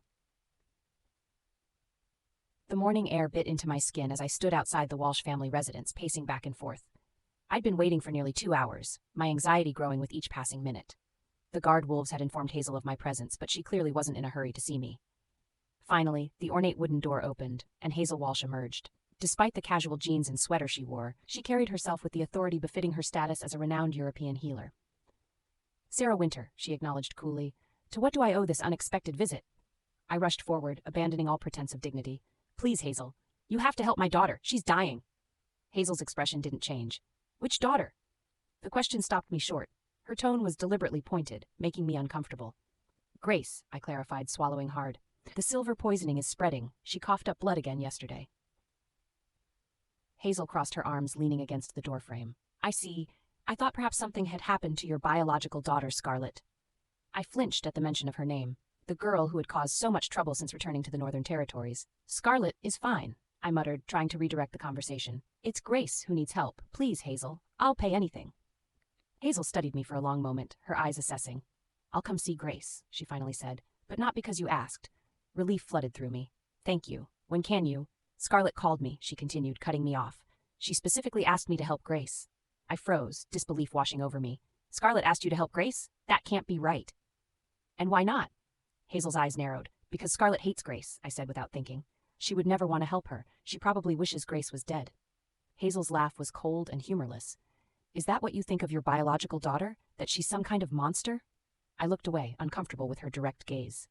You don't understand our family dynamics. I understand perfectly, Hazel countered. I understand that you've spent years favoring your adopted child over your flesh and blood. I understand that even now, when Scarlett shows compassion, you can't believe it, because it doesn't fit the villain you've made her out to be. Her words stung like a physical blow. That's not true. I just know. You know nothing, Hazel interrupted sharply. I'll be at your house tomorrow morning to examine Grace. Not for you, not even for Grace herself, but because Scarlett asked me to." With that, she turned and walked back inside, leaving me standing there with my emotions in turmoil. POV. Did she believe you? I asked, sitting cross-legged on the bed in our temporary quarters. Roman was busy with some documents at the desk nearby, but I knew he was listening to my conversation. "Not at first," Hazel's voice replied through the phone. "Sarah couldn't believe you'd want to help Grace. She's convinced you hate her daughter and wish her dead." I laughed softly, twirling a strand of hair around my finger. "Well, she's not entirely wrong." "So what's the plan here, Scarlett?" Hazel asked directly. "I know you didn't just develop a sudden fondness for the girl who tried to kill you." I glanced at Roman, who had looked up from his papers, his ice-blue eyes meeting mine with understanding. "Just give them hope," I said carefully.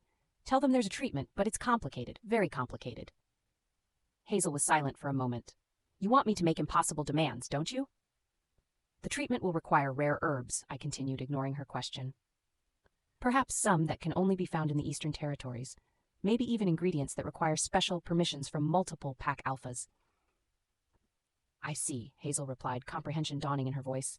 "You want me to offer hope and then crush them with impossible demands that the Winter family can't possibly meet." "They should understand what it feels like," I said softly, "to be offered salvation only to have it snatched away. Just as Grace had done to me when I was injured years ago, blocking my access to medical supplies that could have saved me from weeks of suffering." "Don't worry," Hazel assured me. "I understand completely, and honestly, I owe Grace some payback myself." That piqued my interest. "Oh, what did she do to you?" Hazel snorted. "Remember Connor Reynolds? The combat healer from the European territories? The one with the scar across his cheek? Handsome guy, excellent with battlefield injuries? That's the one. I was interested in him during a territory summit 3 years ago. Grace was visiting the Northern Healing Center at the time and somehow learned about my interest. She immediately set her sights on him, just to spite me. I could picture it perfectly. Grace had always been competitive, always needing to be the center of attention. Did she succeed? I asked. No, thank the moon. Connor saw through her act, but the attempt was enough to make things awkward between us. He returned to Europe shortly after. I hummed sympathetically. Then consider this your chance for retribution. Believe me, I will, Hazel replied. Half the she-wolves in the Northern Territories will celebrate when Grace finally falls from her pedestal. She's made plenty of enemies. We chatted for a few more minutes about the specifics of her treatment plan before ending the call.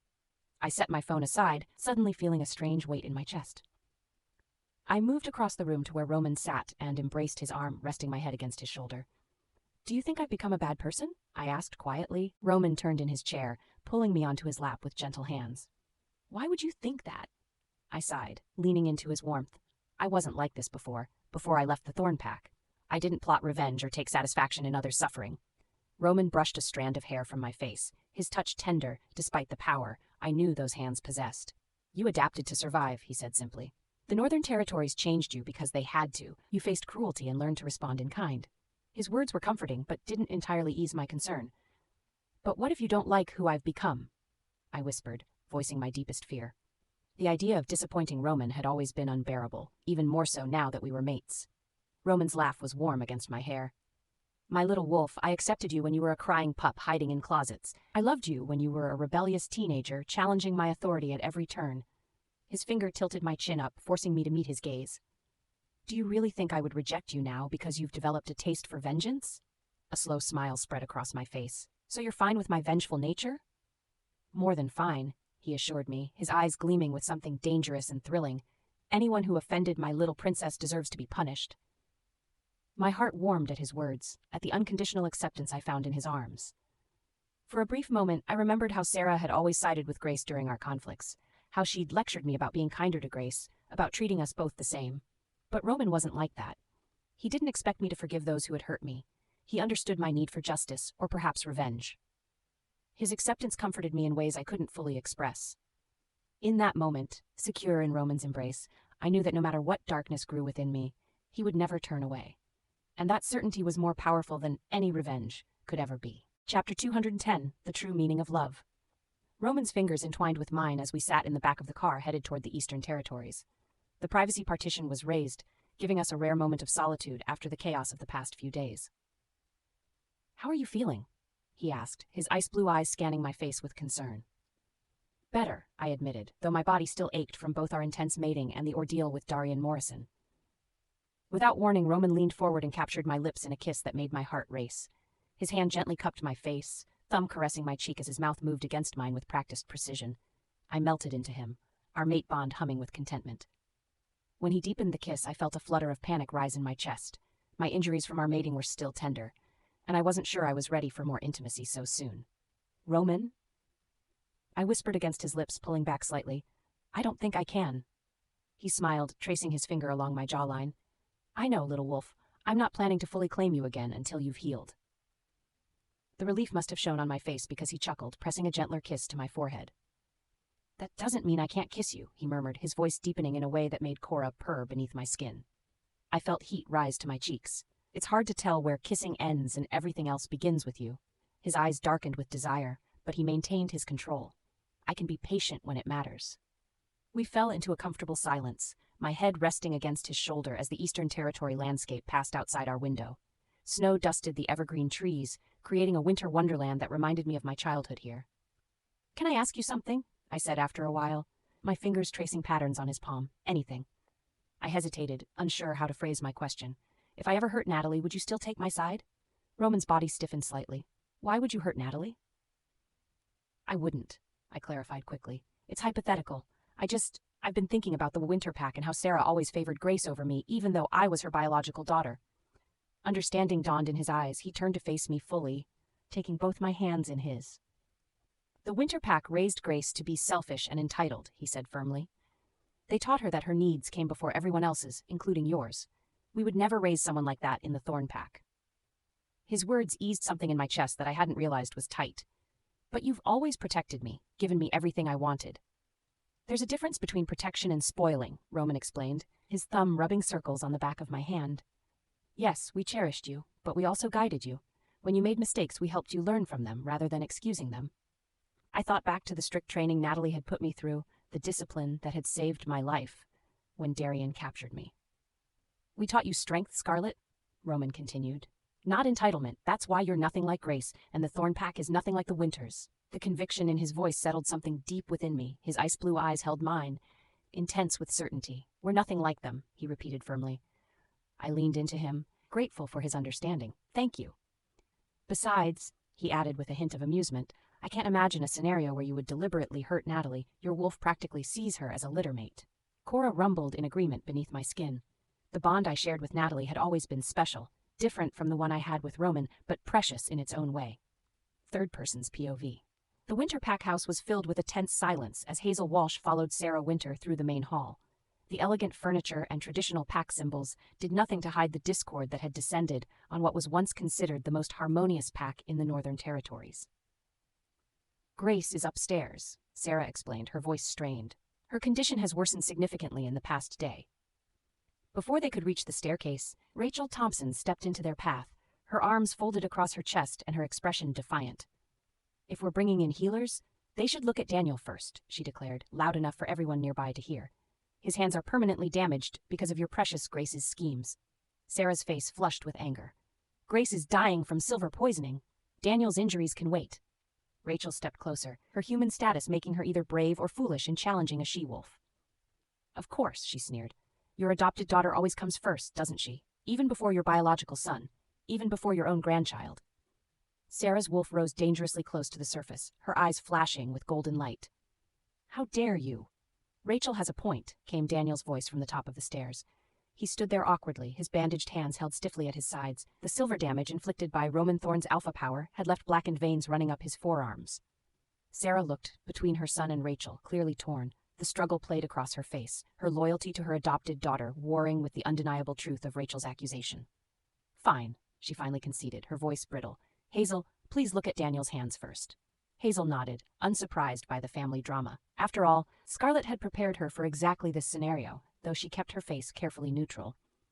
In Daniel's bedroom, Hazel unwrapped the bandages to reveal the extensive damage to his hands. The skin was mottled with blackened veins, reminiscent of silver poisoning, but with a different pattern, one unique to wounds caused by alpha power. "Can you move your fingers?" she asked clinically. Daniel attempted to flex his fingers, wincing at the effort. The movement was minimal and clearly painful. "The good news is that the damage isn't spreading," Hazel observed, carefully examining each finger. "The bad news is that standard hospital treatments won't help with alpha-inflicted wounds." Sarah, who had insisted on being present, leaned forward anxiously. What about a healing salve? Hazel shook her head. Hospital treatments won't help with the wounds Alpha caused. He needs moonlight blessing type herbs. And where do we get those? Daniel asked, his voice tight with pain. They're rare.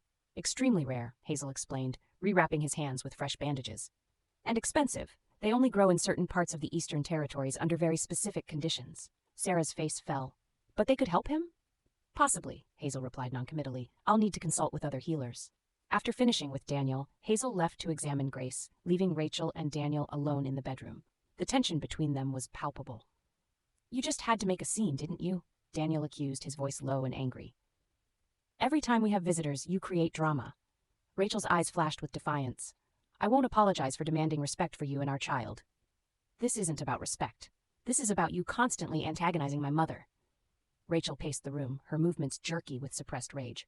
Your mother treats Grace like a princess while ignoring the fact that you, her actual blood son, are suffering. Grace is dying.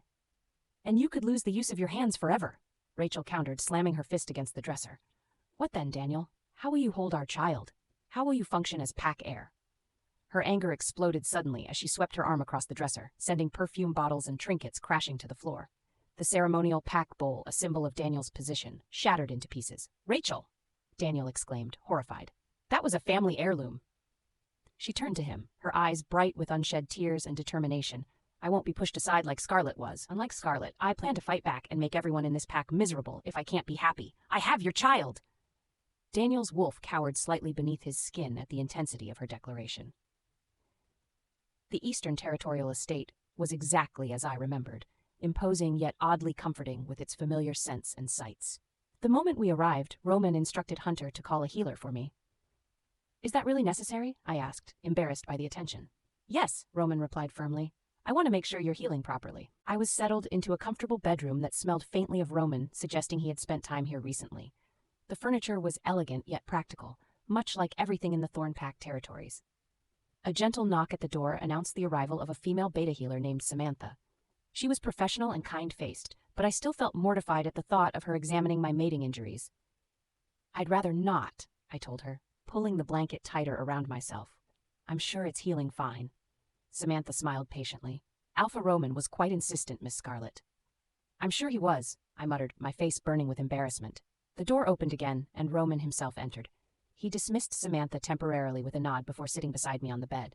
You're being stubborn, he observed, his voice gentle despite the accusation. I'm being private, I corrected him. It's embarrassing. Roman took my hand in his thumb tracing soothing patterns across my knuckles. You could stay under the blanket, he suggested. Let Samantha examine you without exposing yourself unnecessarily. I considered this compromise, still hesitant. I need to know if your wounds are healing, Coyote, he murmured, fingers gently tracing my cheek with concern. The use of the old nickname from our childhood broke through my resistance. It had been years since he'd called me that, a reference to my tendency to hide when upset, much like the elusive animal. Fine, I conceded with a sigh, but you're staying right here. His lips curved into a smile. I wouldn't dream of leaving. He squeezed my hand reassuringly as he called for Samantha to return, my wolf Cora comforted by his protective presence despite my human embarrassment. Chapter 211, Calculated Hope. The female beta healer Samantha was surprisingly efficient and professional as she quickly examined my mating injuries. I kept the blanket pulled up to my neck, mortified despite Roman's reassuring presence beside me. The wounds are healing well, Samantha announced after completing her examination. But I'd recommend both oral herbs and a topical salve to speed the process. I nodded, eager to have this embarrassing moment behind me. Whatever works fastest. Roman squeezed my hand gently. His ice blue eyes were fixed on the healer, silently demanding the best care possible. I'll prepare the herbs immediately, Samantha said, gathering her things. The tea should be taken 3 times daily, and the salve applied morning and night. After she left, I buried my face in Roman's shoulder. That was humiliating. It was necessary, he countered, stroking my hair. Your health isn't something to be embarrassed about. When Samantha returned with a steaming cup of herbal tea, the bitter smell made me wrinkle my nose. Do I really have to drink that? I asked, eyeing the murky liquid with distaste. Roman took the cup from Samantha, dismissing her with a nod of thanks. Yes, you do. I reluctantly accepted the cup, taking a small sip and immediately grimacing at the bitter taste. This is disgusting.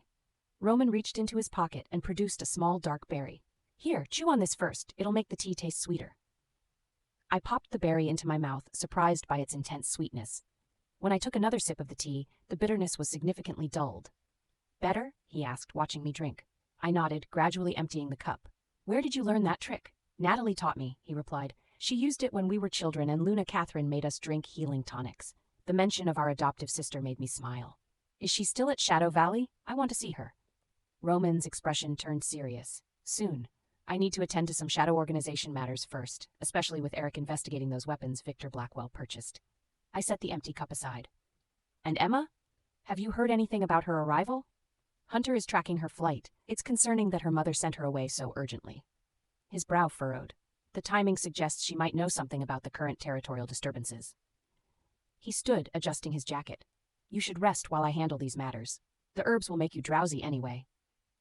I wanted to protest, to insist on joining him, but my body was already feeling the effects of the medicine. My eyelids felt heavy. "Promise you'll wake me if anything important happens," I murmured as he pulled the blanket up to my shoulders. Roman leaned down and pressed a gentle kiss to my forehead. "I promise." I watched him leave, fighting against the drowsiness that was rapidly overtaking me. Despite the lingering discomfort of my injuries, there was a contentment in being back in the Eastern Territories, surrounded by Roman's scent and protection. My last thought before sleep claimed me was that Emma would soon experience for herself the complex politics of our world. I just hoped she was prepared for what awaited her. I stood at the foot of Grace Winter's bed, observing her deteriorating condition with clinical detachment. The silver poisoning had spread visibly since I'd last seen her, dark veins now crawling up her neck toward her face. Her once beautiful features were gaunt, her platinum blonde hair dulled and lifeless. "Well?" Sarah Winter demanded, hovering anxiously beside her adopted daughter. "Can you help her?"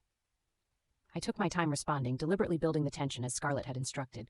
"The silver poisoning has progressed significantly. Conventional treatments are no longer an option." Grace's pale blue eyes widened with fear. "What does that mean? Am I going to die?" Sarah gripped her daughter's hand. "Of course not. There must be something, Hazel. Anything." I pretended to consider my options carefully.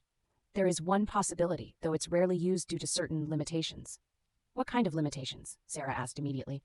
"Availability and cost," I replied honestly. "There's a specialized moon-blessed herb that can rapidly neutralize silver toxicity. It grows only in very specific conditions and must be harvested under a full moon by wolves with particular bloodlines." Hope flickered across both women's faces. "Where can we get it?" Grace asked eagerly, attempting to sit up before wincing in pain. I sighed as if reluctant to continue. "That's the problem. Because of its rarity, it's extraordinarily expensive.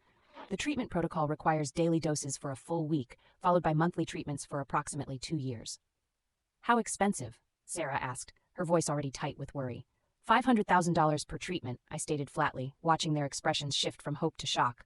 "So that's $3.5 million for the initial week, plus $500,000 monthly for 2 years. The color drained from Sarah's face. That's over $15 million in total." "As I said, there are limitations," I replied, closing my medical bag with a decisive click. "Few packs can afford such treatment, which is why it's rarely discussed as an option." Grace clutched her mother's hand desperately. "Mom, please. You can't let me die. There must be something we can sell, someone we can borrow from." I watched Sarah's internal struggle with detached interest. I knew from Scarlett that the Winter Pack was already facing financial difficulties. Marcus Winter had been diverting pack resources to support his new family with the twins, leaving Sarah with limited access to funds. I'll speak with your father," Sarah finally said, though her voice lacked conviction. "We'll find a way." "You'll need to decide quickly," I added, twisting the knife further.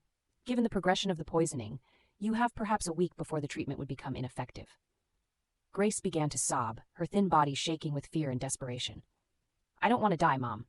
Please don't let me die." Sarah pulled her adopted daughter into an embrace, looking over her shoulder at me with pleading eyes. "We'll get the money. Somehow." I nodded, my expression carefully neutral. "Contact me when you've made arrangements. But remember, you have only a week." As I left the Winter house, I couldn't help but appreciate the cruel elegance of Scarlett's plan. The astronomical price would be impossible for the Winter family to meet, especially given their current circumstances. Yet they would exhaust themselves trying, grasping at false hope until the very end. In my car, I called Scarlett as promised. The phone rang several times before she answered, her voice heavy with sleep. Hello? Did I wake you?" I asked, starting my car. "I can call back later." "No, it's fine," Scarlett replied, sounding more alert. "How did it go with the Winter Pack?" I smiled to myself as I pulled away from the Winter house. "Exactly as you suggested. I gave them astronomically expensive hope." "And their reaction?" "Predictable. Sarah looked like she'd seen a ghost when I quoted the price, but she promised Grace they'd find a way." Scarlett's soft laugh came through the phone. They won't. Marcus has been channeling pack funds to his new family for months. Sarah barely has access to enough money to maintain the pack house, let alone millions for treatment. I also had the pleasure of witnessing more family drama, I added, navigating through the snowy roads. Rachel, Daniel's human lover, was causing quite the scene. She demanded I examine Daniel's hands first, claiming Sarah always prioritizes Grace over her own son and grandson. Rachel has always been bold, Scarlett commented. How is Daniel? His hands are severely damaged from Roman's alpha power. Standard treatments won't help him either, though his condition isn't life-threatening like Grace's. Scarlett was quiet for a moment. And Emma? Have you heard from her? Not since she left for the Eastern Territories, I replied, concern creeping into my voice despite myself.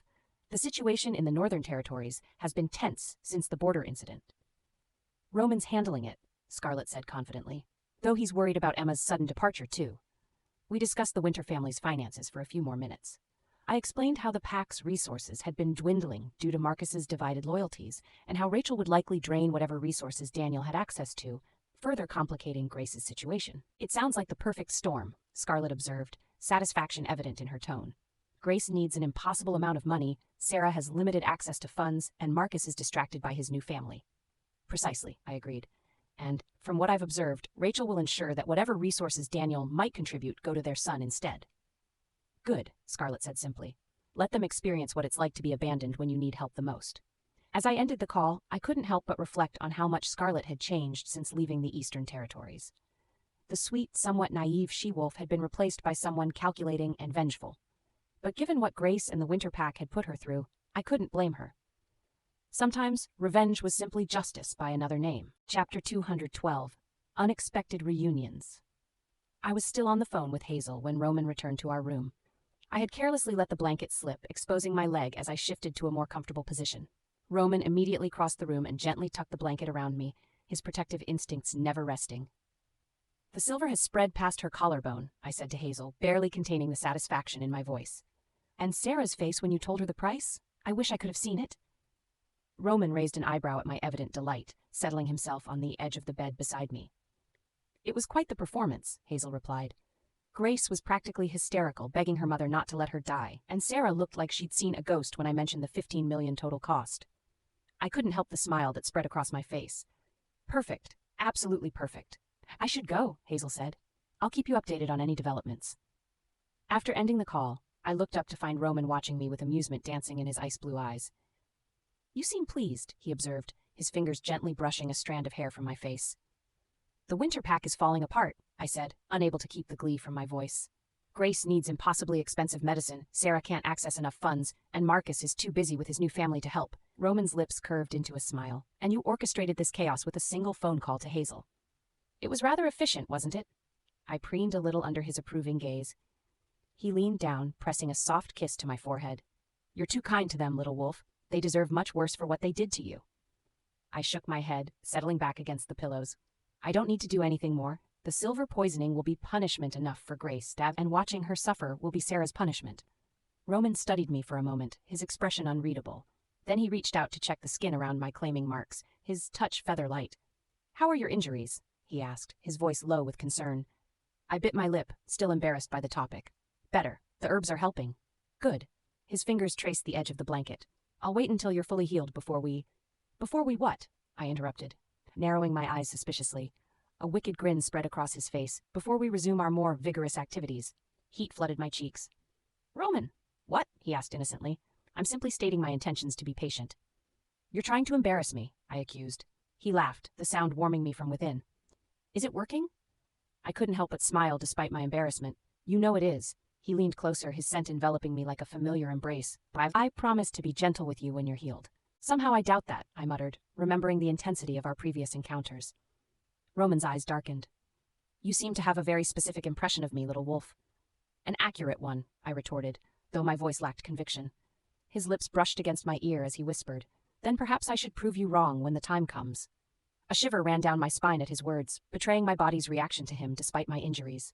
My wolf Cora stirred beneath my skin, responding to his proximity even as my human half remained cautious. Roman must have sensed my conflict because he pulled back, his expression softening. Rest now. The healing herbs need time to work. I caught his hand before he could move away. Stay with me a while? His smile was tender as he settled beside me on the bed, pulling me carefully against his chest. Always, little wolf. Always. The European territory air bit at my cheeks as Jason Reed and I disembarked from the private jet. Unlike the familiar northern territories or the neutral zone I'd visited with Scarlett, everything here felt foreign and slightly threatening. Jason remained vigilant, his eyes constantly scanning our surroundings as we moved through the private airfield. His usual easygoing demeanor had been replaced by tense alertness since my mother's urgent call. "Where exactly are we going?" I asked, struggling to keep up with his brisk pace. "Red Mountain Manor," he replied tersely. "You'll stay there until your mother calls." "And when will that be?" I pressed, frustration building. I'd been whisked away from my home with no explanation, no timeline, and barely any belongings. Jason's expression softened slightly. "I don't know, Emma, but it's for your safety." We entered the main terminal, which was surprisingly busy for a private airfield. Wolves from various packs moved through the space, some casting curious glances our way. I noticed Jason's posture stiffen as we passed a group speaking in hushed tones. "Don't make eye contact," he murmured, guiding me forward with a hand at my elbow. I wanted to ask why, but something in his demeanor stopped me. This wasn't the time for questions. We were halfway across the terminal when Jason suddenly froze. His gaze fixed on two males in black coats standing near the exit. "Shh," he whispered, his grip on my arm tightening painfully. "What's wrong?" I asked, my heart beginning to race. Instead of answering, Jason abruptly pushed me sideways. "Run, Emma! Now!" The urgency in his voice triggered my instincts. I didn't question or hesitate. I ran. Behind me, I heard a commotion break out. Shouts and the sound of something, or someone, hitting the floor echoed through the terminal. I didn't look back, focused only on escaping whatever threat had alarmed Jason. I darted through groups of startled travelers, my wolf strength giving me speed that would have looked suspicious to humans, but in a terminal full of werewolves, I was just another she-wolf in a hurry. After several minutes of weaving through corridors and dodging confused onlookers, I paused to catch my breath in a quieter section of the airport. Had I lost them? Had I lost Jason? The answer came moments later when Jason appeared at the end of the hallway, his shirt torn and a thin line of blood trickling from his lip. Relief flooded me. Jason. My relief was short-lived. Behind him, 3 wolves in dark clothing appeared, their expressions grim and determined. "Keep running," Jason shouted, already sprinting toward me. Fear propelled me forward once again. I raced through another set of doors, emerging into a pickup area where several vehicles were idling. Behind me, I could hear the pursuit gaining ground. Panic threatened to overwhelm me. I was in an unfamiliar territory with no allies besides Jason, who was currently being chased by unknown hostiles. If they caught us, I spotted a sleek black SUV with its passenger door closing. In a split-second decision, born of desperation, I lunged forward and grabbed the door before it could fully shut, wrenching it open and diving inside. I landed awkwardly, my face pressed against the floor of the vehicle. As I scrambled to right myself, I realized with horror that I was crouched under someone's legs, long, masculine legs in expensive tailored pants. Looking up through the gap between those legs, I found myself staring directly into the startled face of none other than Eric Blackwood, the European alpha who had stolen my first kiss at the airfield in the neutral territory. "Miss Chase," he said, his accented voice both surprised and amused. "This is an unexpected reunion." I remained frozen in my ridiculous position, mortification washing over me in waves. Of all the vehicles in all the airports in all the European territories, I had to jump into his. Despite my embarrassment, survival instincts kicked in as I heard shouting outside. I pulled the door closed behind me, still crouched awkwardly at Eric's feet. "I'm sorry for the intrusion," I managed, trying to maintain some dignity despite my position. "There are wolves chasing me." Eric leaned forward slightly, looking down at me with those intimidating eyes that had haunted my thoughts since our airport incident. "I can see that," he replied calmly, as if having a she-wolf dive under his legs was a regular occurrence. "May I ask why?" I shakily pulled myself into a more respectable position beside him rather than at his feet, though the space was tight. I was acutely aware of how close we were sitting. "I don't know," I admitted. "My mother sent me here urgently, and then these wolves just started chasing us at the airport." Eric nodded thoughtfully, then tapped on the partition separating us from the driver. The SUV began moving immediately. "What about Jason?" I asked, suddenly remembering my protector. He was right behind me. "Your companion will have to fend for himself," Eric replied coolly. "I can't risk stopping now that they've seen you enter my vehicle." I wanted to protest, but the logic was sound. Jason was a trained enforcer. He had a better chance alone than if our pursuers caught us both. An awkward silence fell between Eric and me as the SUV picked up speed. I stared resolutely out the window, trying to ignore the memory of his lips against mine during that strategic kiss at the neutral territory airfield. Finally, gathering what remained of my dignity, I turned to face him. His expression was unreadable, though I thought I detected a hint of amusement in his eyes. Well, I said, managing a dry smile despite my internal distress. We meet again, Alpha Blackwood? He inclined his head slightly. Indeed we do, Miss Chase. It seems fate has a strange sense of humor. I couldn't have agreed more. Of all the coincidental encounters I could have had in the European territories, finding myself literally at the feet of the man who'd stolen my first kiss, perhaps the most mortifying scenario possible. And yet, as his intense gaze held mine, I couldn't deny the small thrill that ran through me. Whether from fear, adrenaline, or something else entirely, I wasn't sure I wanted to examine too closely. Chapter 213, Dangerous Shelter. I heard Eric hang up his phone before he bent down and extended his hand toward me. I stared at it for a moment, suddenly aware of how ridiculous this situation was. A nervous giggle escaped my lips as I placed my cold hand in his warm one. Thank you, I mumbled as he spread his legs slightly to make room for me to stand up. As I straightened, the full awkwardness of our position hit me like a ton of bricks. I was literally kneeling between Eric Blackwood's legs in the back of his luxury SUV. Could this get any more mortifying? What? Someone was chasing me? I stammered, offering the first explanation that came to mind. It sounded pathetic even to my own ears, but at least it was true. Eric raised one perfect eyebrow, his expression caught between amusement and disbelief. Someone was chasing you again? His emphasis on again made my stomach drop. The incident at the Northern Territory airfield hadn't been random. Had those men been after me specifically? Was I being targeted? I swallowed nervously, my mouth suddenly dry. If someone was deliberately hunting me, nowhere would be safe. What had my mother done to provoke such enemies? As the head healer of a respected bloodline, surely her daughter being chased like this was unacceptable. See, I knew you wouldn't believe me, but I began defensively. Before I could finish, rough voices outside the car cut through our conversation. Where did she go? A man's voice demanded angrily. Another voice answered, no sign of her or that Reed guy. I heard what sounded like someone kicking a luggage cart in frustration, followed by a curse. Damn it, those two she-wolves are fast. I was about to stand up properly when instinct took over. At the sound of the rogues' voices, I ducked back down, my head accidentally landing directly on Eric's stomach. His muscles tensed beneath my cheek, and for a moment we were both too shocked to speak. Mortification flooded through me, but fear overrode embarrassment. I clung tightly to Eric's waist, my face burning. Let me hide for a bit, just a bit, I pleaded, unable to meet his eyes. I never imagined I'd be in a situation like this. My face pressed against Eric Blackwood's abs while hiding from rogue wolves. This wasn't in any protocol my mother had taught me. Outside, the rogue wolves continued their conversation, their voices clearer now. Sorry, Alpha, we let the two she-wolves escape. A pause, presumably as they listened to their leader. What? Surround the airport? The voice sounded alarmed. Yes, sir. My eyes widened in horror. Surround the entire airport? This person had to have significant power in the European territories to command such resources. Had my mother unknowingly led me into a trap by sending me here? Had she underestimated whoever was after us? A cold dread crept up my spine as I slowly turned to look at Eric, my face still embarrassingly pressed against his firm stomach.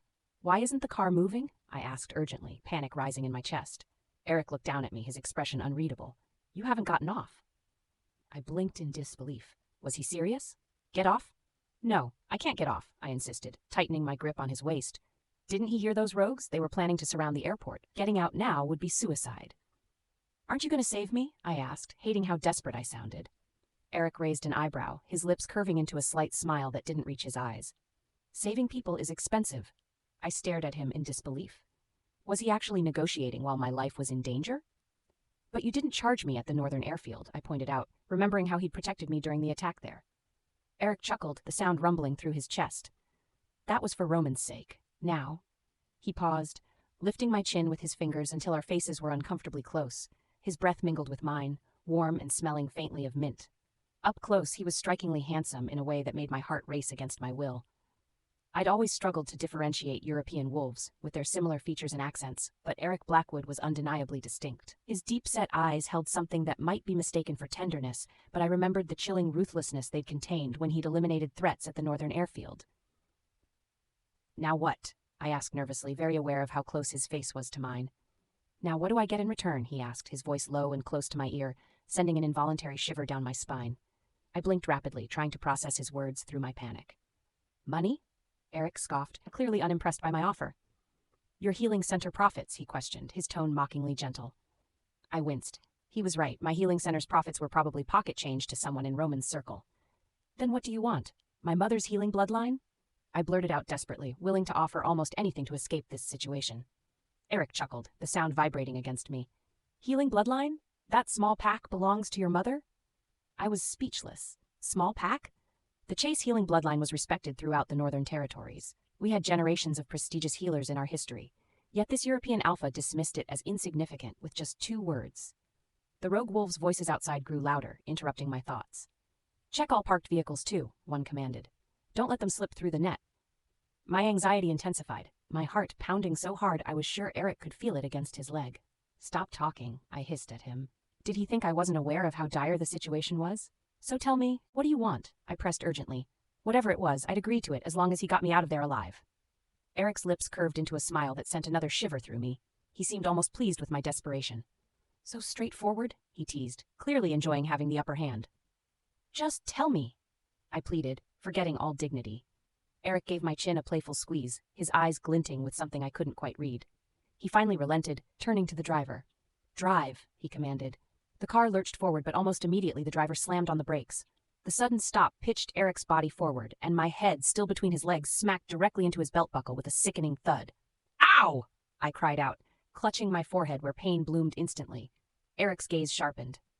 What happened? He demanded, addressing the driver. They're checking the car, the driver replied tensely. I peered up through watering eyes to see a rogue wolf already at the window, gesturing impatiently for them to roll it down. Open the window, Eric instructed, his voice calm despite the tension.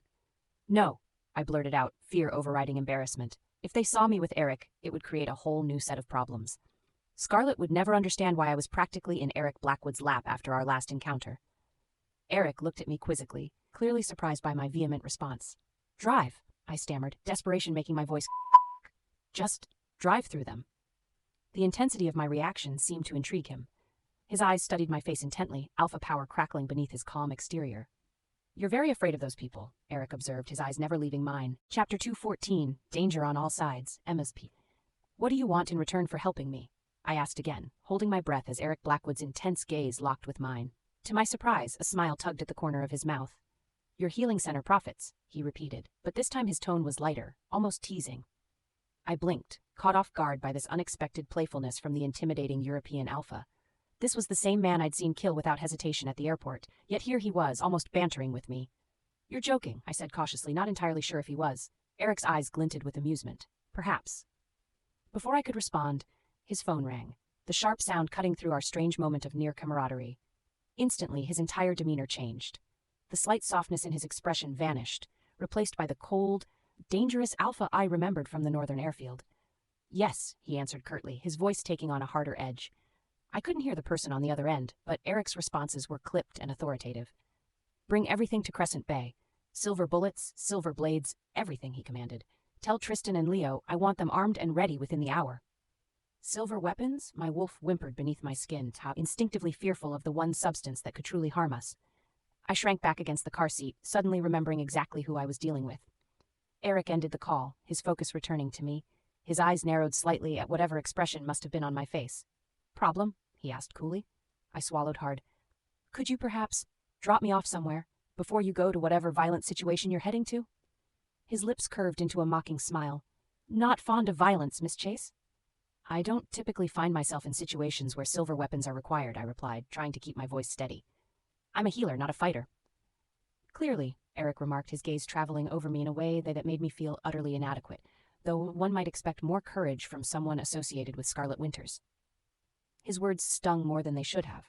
It wasn't that I lacked courage, I simply wasn't accustomed to running for my life from rogue wolves or witnessing executions. Fine, Eric relented after a moment. We'll take you to Red Mountain Manor first. It's not too far out of our way. Relief flooded through me. Thank you. The driver changed direction, heading down a winding road that led away from the main city. For several minutes, we drove in silence, the tension in the car palpable. My phone rang, startling me out of my thoughts. The screen showed Jason's number, and I quickly answered. Jason, are you okay? Where are you? The words tumbled out in a rush. Emma, listen carefully. Jason's voice came through, tight with urgency. Red Mountain Manor isn't safe. They knew we were coming to Europe. They've probably tracked all the arrangements your mother made. My heart sank. Then where should I go? There's a safe house in. A crash interrupted his words, followed by the sound of a struggle. I heard Jason's phone drop and then a scuffle. Jason, I called desperately. Jason, what's happening? A different voice came on the line, deep and menacing. Who is this? Terror froze me in place. I couldn't speak, couldn't breathe. I said, who is this? the voice demanded again, harsher this time. The phone was suddenly plucked from my nerveless fingers. Eric held it to his ear, his expression darkening. "This is Eric Blackwood, European Alpha," he stated, his voice carrying the unmistakable weight of alpha power. "Who am I speaking with?" There was a brief silence, and then the call ended abruptly. Eric handed my phone back, his expression unreadable. "They hung up," he informed me unnecessarily. "They have Jason," I whispered, horror washing over me. "We need to go back to the airport and find him. His grandfather is elderly and in the Pack healing den. Jason is all he has left." I was babbling. I knew, but I couldn't help it. Jason had risked his life to protect me, and now he was in danger because of it. "Please," I added, realizing belatedly that I had no authority to make demands of the European Alpha. Eric studied me for a long moment, his wolf power simmering dangerously beneath his calm exterior.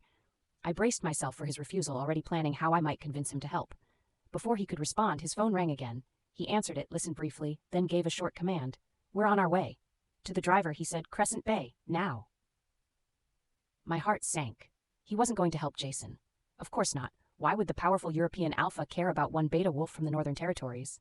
"What about Jason?" I asked anyway, unable to hide the accusation in my voice. Eric's expression remained impassive. "My men are already at the airport.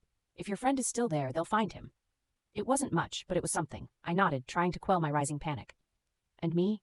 Where am I supposed to go now that Red Mountain Manor isn't safe?" "For now, you stay with me," Eric replied, brooking no argument. I bit my lip, considering my options. I had none, really. I was in unfamiliar territory with dangerous wolves hunting me for reasons I couldn't fathom. My designated safe house wasn't safe, and the only person I knew in the European territories was Eric Blackwood, a dangerous alpha who had already made it clear that his protection came at a price. Perhaps I could call Scarlet. After all, she had grown up in the European territories with Roman. She might know somewhere safe I could go, someone I could trust. I pulled out my phone again, scrolling to find Scarlet's number, trying to ignore the weight of Eric's gaze as he watched my every move. Scarlet's POV. "Please, just one more piece," I begged, eyeing the delicious herb-infused bread that Roman had deliberately placed just out of my reach. Roman smiled, his ice-blue eyes glinting with affection as he shook his head. "The healer said to limit your intake while your injuries heal. Too much food would slow the recovery process." I pouted, knowing I was being childish, but unable to help myself. The venison stew had been perfect, rich and hearty with just the right blend of spices that reminded me of my childhood in the thorn pack. And the bread, infused with herbs from our own gardens, was impossible to resist. "I'm not a pup anymore, Roman," I reminded him, trying to look dignified despite my pleading. "I think I know my own limits." "Clearly not," he countered, amusement evident in his tone as he gestured to my already empty bowl. "You've eaten quite enough for someone who complained of stomach pain just hours ago." He was right, of course. My mating injuries were still healing, and overindulging would only make me uncomfortable later. But the stubborn part of me, the part that had always rebelled against Roman's authority, wanted that bread. "Fine," I conceded with exaggerated resignation. "But when I'm fully healed, you're making this meal again, and I'm eating as much as I want." Roman's smile softened, and he reached across the table to brush his thumb across my lower lip, wiping away a drop of stew that had lingered there. "When you're fully healed, little wolf, I promise to make you anything you desire," he said, his voice dropping to a timbre that made my wolf, Cora, purr beneath my skin. The double meaning in his words wasn't lost on me, and I felt heat rise to my cheeks. Even after all we'd been through, all we'd done together, he could still make me blush with just a look. "I'll hold you to that promise," I managed to say, my voice steadier than I expected. Roman stood, gathering our dishes with graceful efficiency. "Rest tonight. Tomorrow, if your injuries continue to improve, perhaps we can take a short walk along the shore." The prospect of spending time outside these walls, breathing in the salty air of the Eastern Territories, was appealing. I'd been confined to bed rest since our arrival, my mating wounds demanding careful attention. "I'd like that," I said, watching as Roman moved about the kitchen with the same controlled precision he applied to everything in his life. He returned to the table, setting down a small cup of herbal tea, another part of my healing regimen. I wrinkled my nose at the bitter aroma, but knew better than to refuse it. "Drink," Roman instructed gently. "It will help with the pain." I took a sip, grimacing at the taste. "Couldn't you at least add honey?" "Not with these particular herbs," he explained. "The sweetness would counteract their properties." I sighed dramatically, but continued drinking the medicinal tea, one tiny sip at a time. Roman watched me with patient amusement, his protectiveness evident in every gesture. "I know what you're doing," I said between sips. "And what's that?" he asked, one eyebrow raised in question. "You're limiting my food not just because of healing, but because you're worried I'll be uncomfortable later," I accused, though there was no real heat in my words. "You're being overprotective again." Roman didn't deny it. Instead, he leaned forward, his eyes intense with an emotion that made my breath catch. "When it comes to you, little wolf, I will always be protective," he said simply. "Whether you're a fully grown she-wolf or the little pup who used to follow me around the pack house." His words warmed me from the inside, melting any remaining resistance I might have harbored. This was Roman, my brother, my alpha, my mate. His protection had been the one constant in my life. I finished the last of the bitter tea and handed him the cup. "Thank you for dinner. It was perfect." "Even with the limited portions?" he teased. "Even with the limited portions," I confirmed with a smile. "But I'm still going to want seconds once I'm healed." Chapter 215, A Dangerous Ride. I was savoring the rich flavor of venison pie when my phone rang, disrupting the peaceful moment. Reluctantly pulling my gaze away from the delicious food, I checked the screen. It was Emma. "Hello," I answered, taking one last wistful look at my plate. The sound of uncontrollable sobbing came through the line. My body instantly tensed. "Emma? What's wrong?" "Scarlet," Emma choked out between sobs. "I need help. Please. They're after me." I straightened in my chair, all thoughts of food forgotten. Roman's attention snapped to me, his ice blue eyes narrowing at my sudden change in demeanor. "Who's after you? Where are you?" I demanded. "These wolves. They're dangerous," Emma managed to say, her voice trembling. "My mother, she offended someone powerful. They followed me to the European territories." My mind raced. Emma in the European territories, with dangerous wolves pursuing her? "They captured Jason," she continued, panic evident in her voice. "Just grabbed him at the airport. I think these are the same wolves from the neutral territory airfield incident." "What incident?" I asked, confusion adding to my concern. "It's all over pack news channels," Emma explained, her words coming faster now. "The footage is terrible, everything smashed to pieces, so much violence." Roman moved closer, his expression alert. I put the phone on speaker so he could hear. "Emma, where are you now? Are you safe?" I asked. There was a brief hesitation before she answered. "I'm in Eric Blackwood's car." I nearly dropped the phone. "Eric Blackwood, the European Alpha?" "Yes," Emma whispered, as if afraid he might hear her. "I literally jumped into his car to escape those wolves." I exchanged a glance with Roman, whose eyebrows had risen slightly at this revelation. "Listen, Emma," I said, trying to sound reassuring. "You're actually safer with Eric than anywhere else in the European territories. He's dangerous, but he won't harm you. He's Roman's ally and—" The call abruptly cut off mid-sentence. "Emma?" I called out. "Emma!" I tried calling back immediately, but the phone went straight to voicemail. It had been turned off. "Something's wrong," I said to Roman, worry gnawing at my stomach. Her call shouldn't have ended like that. Roman's face was a mask of calm, but I could see the wheels turning behind his ice-blue eyes. "Call Eric," I demanded. "Tell him not to frighten Emma. She's already terrified enough without him adding to it." Roman raised an eyebrow. "Eric won't mistreat her." "You don't understand," I insisted. "Eric exudes danger even when he's not angry. Someone like Emma, who fainted just seeing him kill a man in the neutral territory, would be petrified just being near him." I grabbed Roman's arm. "Please, call him and tell him to take Emma to my villa in the European territories. At least she'll be safe there." A shadow crossed Roman's face. "There's something you should know," he said, his voice grave. "Eric is currently on his way to intercept a Shadow Alliance shipment." My blood ran cold. "What?" "The Blackwell family's weapons are about to arrive at the territory border," Roman explained. "Eric is focused on seizing them." Horror washed over me as I realized the implications. So Emma is with him while he's heading into a confrontation, after she just experienced that airfield attack? Before Roman could respond, Aiden Walsh strolled into the room, his usual smirk in place. "Did I hear correctly?" he asked, helping himself to a glass of wine. "Emma Chase is with Eric Blackwood? That should be interesting after she pulled down his pants at—" "Shut up, Aiden," I snapped, in no mood for his inappropriate comments. Aiden raised his hands in mock surrender but couldn't seem to help, adding, "Just saying, there's history there." I glared at him before turning back to Roman. "Call Eric, now." Roman pulled out his phone and dialed. After several rings, he frowned and ended the call. "He's not answering," Roman said grimly. "The confrontation has likely already begun." My heart sank. Poor Emma, from one dangerous situation straight into another, and with Eric Blackwood of all people. "We need to help her," I insisted. "She has no idea what she's gotten into." I've been trembling under Eric's legs since I jumped into his car over an hour ago. Every attempt to emerge from my hiding spot has been thwarted by yet another explosion or burst of gunfire outside. The car moves at breakneck speed, throwing me against Eric's legs repeatedly. I've given up on dignity at this point. Survival is my only concern. A deafening explosion rocks the vehicle closer than any before. I scream in terror, covering my head with my hands and squeezing my eyes shut. My wolf whimpers beneath my skin, desperate to escape this nightmare. "Stay down," Eric commands, his voice unnervingly calm despite the chaos around us. As if I had any intention of moving. I'm paralyzed with fear, curled into the smallest ball possible beneath the seat. The sounds of fighting continue, shouts in languages I don't understand, the distinctive ping of silver bullets hitting metal, the growls of partially shifted wolves. It's a war zone, and somehow I'm in the middle of it. Alpha, they're flanking on the right, someone shouts. The car swerves violently, throwing me against Eric's leg with enough force to bruise. He doesn't even acknowledge the impact, too focused on whatever battle is raging outside. Take them out, he orders coldly. More gunfire, more screams, more explosions. This hell continues for what feels like eternity but is probably just over an hour. Finally, mercifully, the car stops. The sudden silence is almost as unsettling as the noise was. I remain curled beneath the seat, afraid to move, afraid to breathe too loudly. My entire body aches from being thrown around, and my nerves are shattered from the constant fear. Perimeter secured, Alpha, a voice reports in heavily accented English. Everything's been eliminated. We're checking the weapons now. Eric merely grunts in acknowledgement, the sound rumbling above me. Even this simple response sounds dangerous to my frightened ears. I continue shaking, unable to control my fear, even though the violence seems to have ended.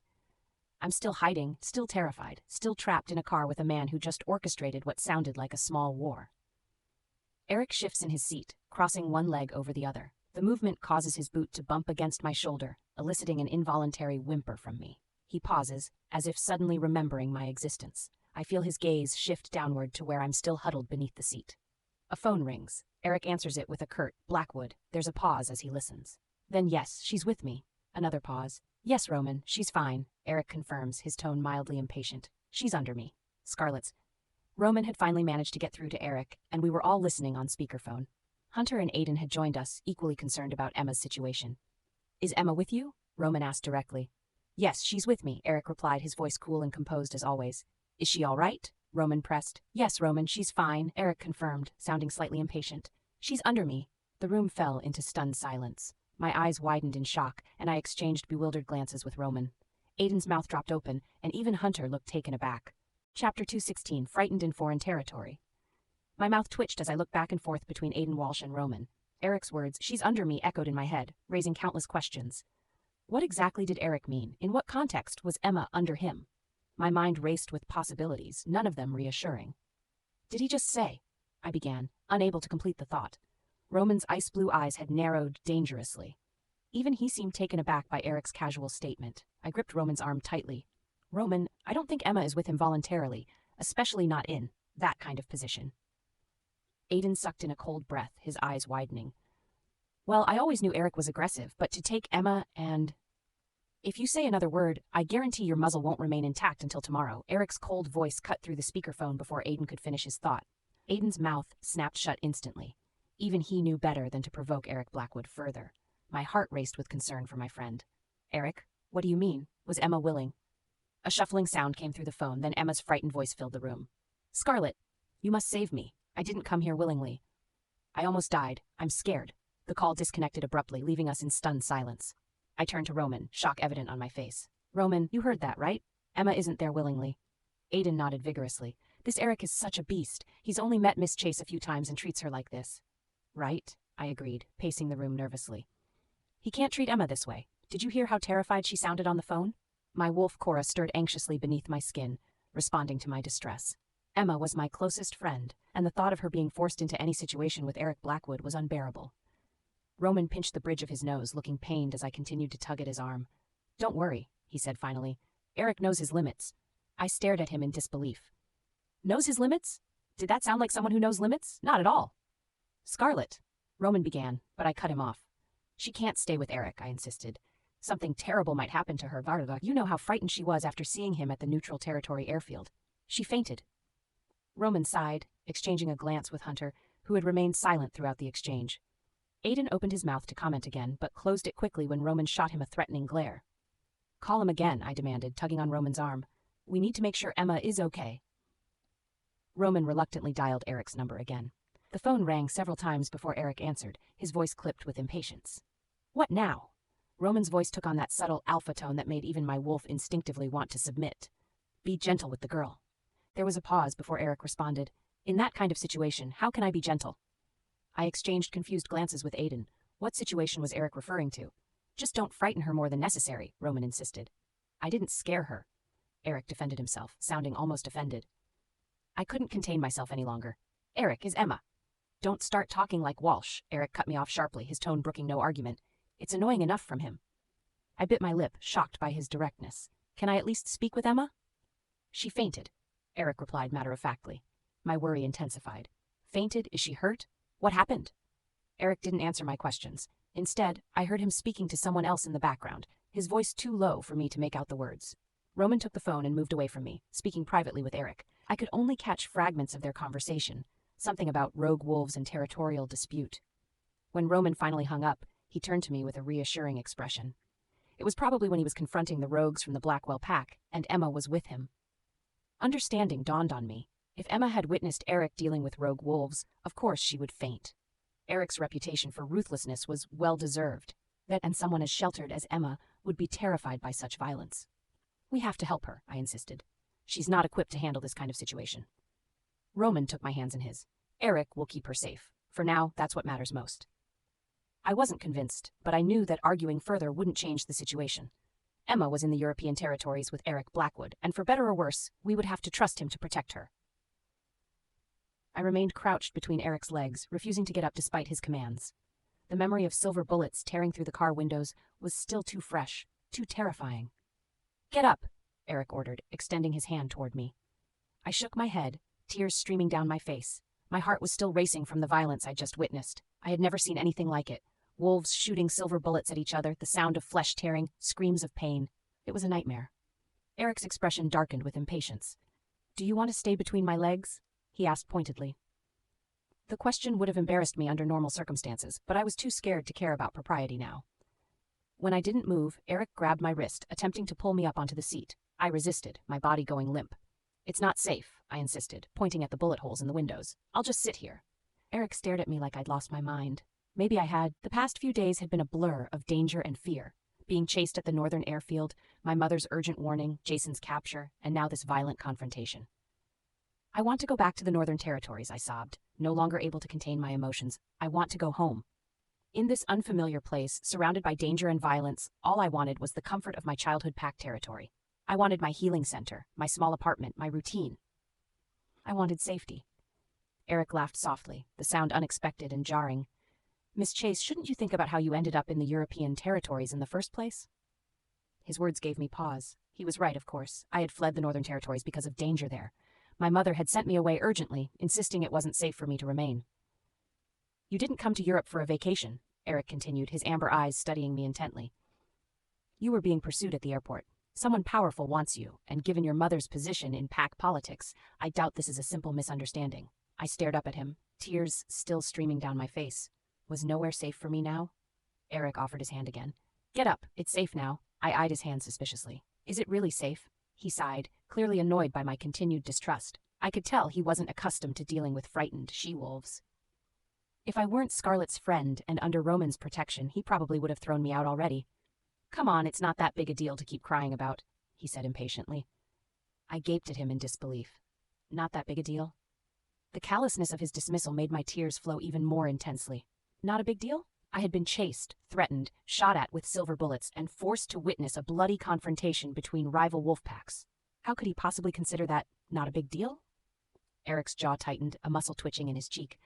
Fine, it was a big deal. You were frightened, but now it's safe. I remained unconvinced. After days of evading danger, I couldn't remember what true safety felt like. Would I ever feel secure again? Safe? I repeated, my voice barely above a whisper. How can I be sure? First, the Northern Territories weren't safe, then the airport wasn't safe, then the car wasn't safe. Eric's patience was visibly wearing thin. His eyes flashed with annoyance as my tears continued unabated. If you make another sound, he threatened, his voice low and dangerous, I'll throw you out immediately. The threat was effective. I immediately fell silent. Not because I was suddenly brave or composed, but because I had fainted again from fear. Chapter 2:17, Family Conflicts and Manipulations. I watched as Emma Chase's head tilted sideways, her small face falling directly onto my knee. Her tears soaked through my designer pants, creating an uncomfortable wet patch against my skin. At that moment, I genuinely wanted to throw this troublesome she-wolf out of my car. She-wolves are so troublesome, I complained irritably to no one in particular. My driver kept his eyes fixed on the road, wisely choosing not to comment.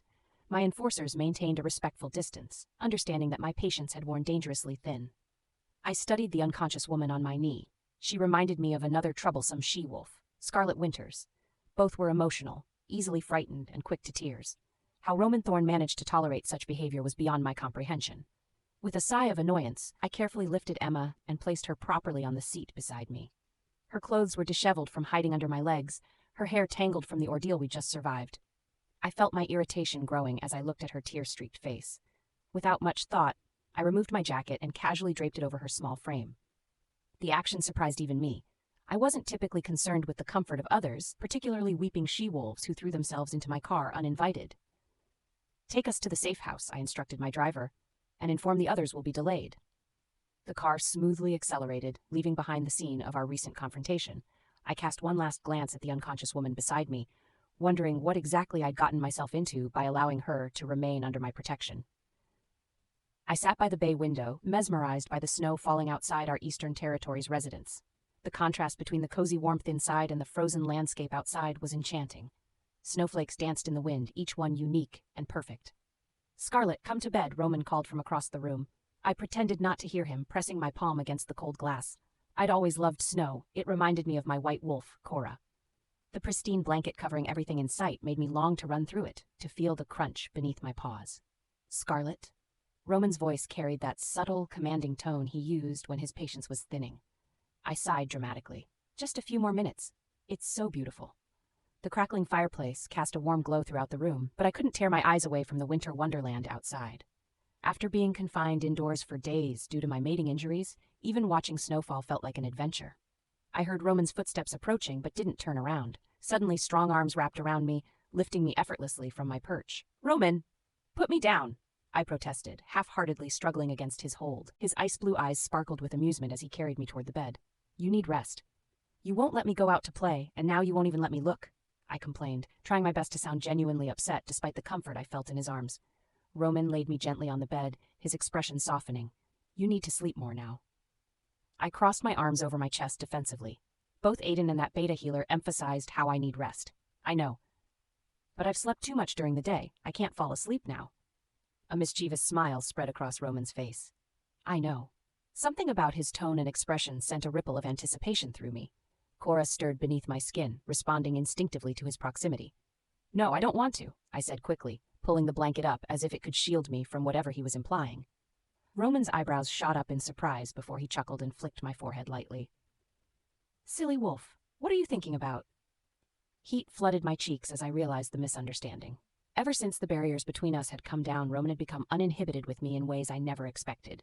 The refined alpha I'd known all my life had revealed sides of himself I hadn't fully appreciated before, from his ruthless capacity for violence to his unexpected playfulness in private moments. "I wasn't thinking anything," I mumbled unconvincingly. Roman shook his head, amusement dancing in his eyes. "I'll help you apply the healing salve first," he said, reaching for the medicine on the nightstand. "Then you need to take your herbal tonic again." I wrinkled my nose at the mention of the bitter concoction. "Do I have to? It tastes terrible." Roman reached into his pocket and pulled out a small wrapped candy. "If you take your medicine without complaint, you can have a moonberry candy afterward." My eyes widened at the sight of my favorite treat. Roman rarely allowed me sweets, claiming they dulled wolf senses. The only exception was when I needed to take particularly unpleasant medicine. "Fine," I agreed reluctantly, already anticipating the candy's sweet flavor that would erase the bitterness of the tonic. My heart pounded frantically as I watched Rachel sitting on the windowsill with our child.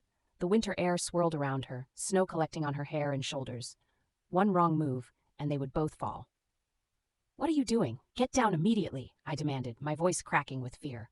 My wolf Mason whimpered beneath my skin, reacting to the danger facing our pup. Rachel turned to me, her eyes flashing with determination. "I don't care. You must transfer all the money to my account today, or I'll jump down with the child." Her words stabbed through me like ice. Behind me, my mother gasped in horror. The tension in the room was suffocating. "Have you gone insane?" I asked, stepping cautiously toward her. "Please, Rachel, think about our son." "I am thinking about our son," she shouted back. "That's exactly what I'm doing. I won't let you waste his inheritance on treating Grace's silver poisoning." My mother stepped forward, her face contorted with rage. "Human, are you determined to tear our pack apart before you're satisfied? Come down immediately." Rachel's laugh was bitter and cold. "I'm impressed, Sarah. Even knowing Grace's true character, you still want to treat her? If she's not your illegitimate daughter, I wouldn't believe it. What adoptive mother would go to such lengths for her adopted daughter? You'd practically exhaust the pack's resources for her."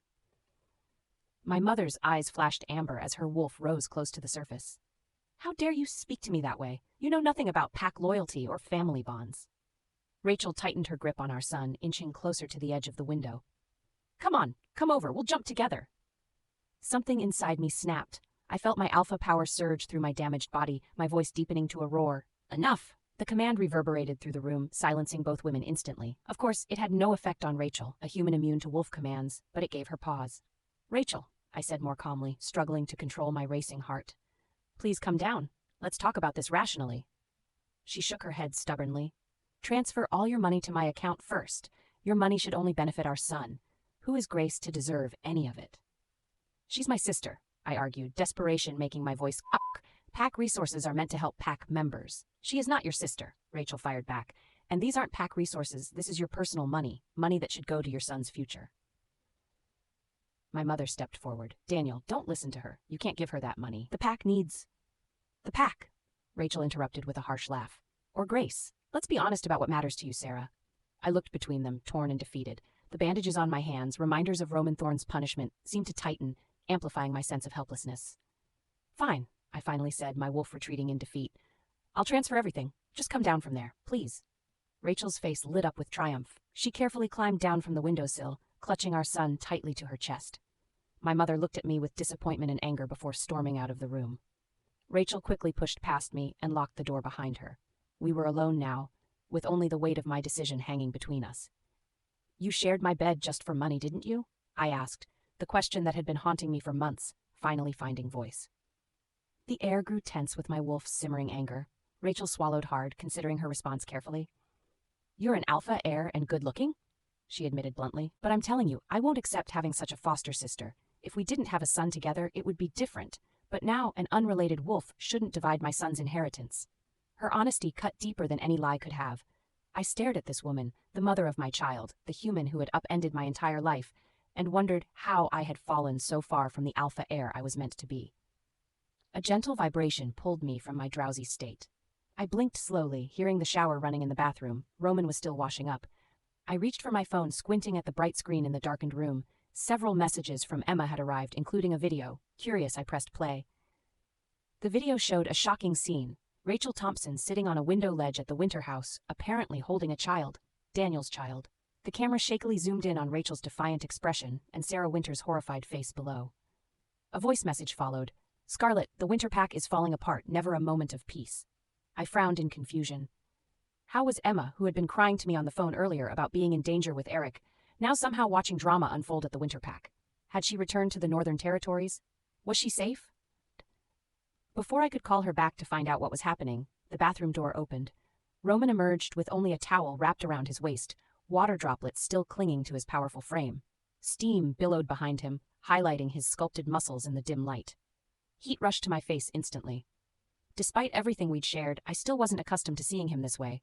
Not as my adopted brother, but as my mate. I quickly pulled the blanket over my head, hiding my flushed cheeks. Roman's rich laughter filled the room as he approached the bed. What are you hiding from, little wolf? I kept the blanket firmly in place, my voice muffled beneath it. You villain, I won't talk to you anymore.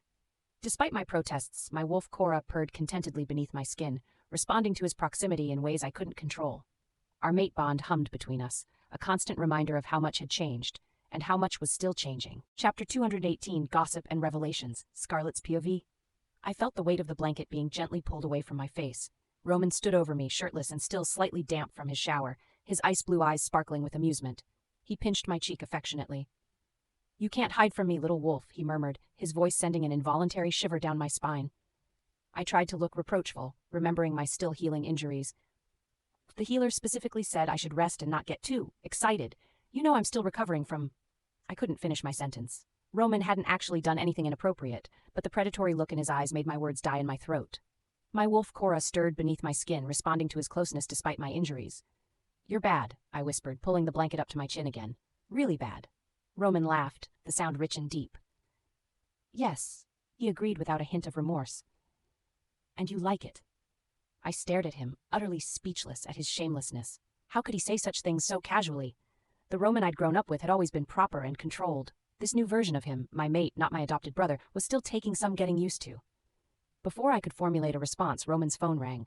He answered it, his expression immediately changing from tender to severe at whatever Hunterstone said on the other end. "He's appeared?" Roman asked, his voice dropping to that dangerous alpha tone. Even without hearing Hunter's response, I knew something serious had happened. Roman's entire demeanor transformed in an instant, shoulders squared, jaw tightened, eyes hardened to icy chips. It was like watching a warrior don his armor. "I'll be there," he said curtly before ending the call. He turned to me, already reaching for a shirt. "I need to go. I'll be back within 2 hours." The way he specified his return time made a warm feeling spread through my chest. It wasn't a throwaway comment, it was an alpha mate informing his she-wolf of his whereabouts. "Be careful," I said, trying to hide my concern. Roman leaned down to kiss my forehead. "Always." He tucked the blanket securely around me before leaving, his movements efficient but gentle. Even in his haste, his protectiveness was evident. The door closed behind him, and I sighed, staring up at the ceiling. The quiet of the room felt heavy after his departure. My phone rang, startling me from my thoughts. Emma's name flashed on the screen. "Emma, are you okay?" I answered immediately, remembering our last concerning conversation. "Scarlett." Emma's voice was surprisingly energetic for someone who had reportedly fainted from fear just hours ago. "You won't believe what's happening at the Winter Pack territory."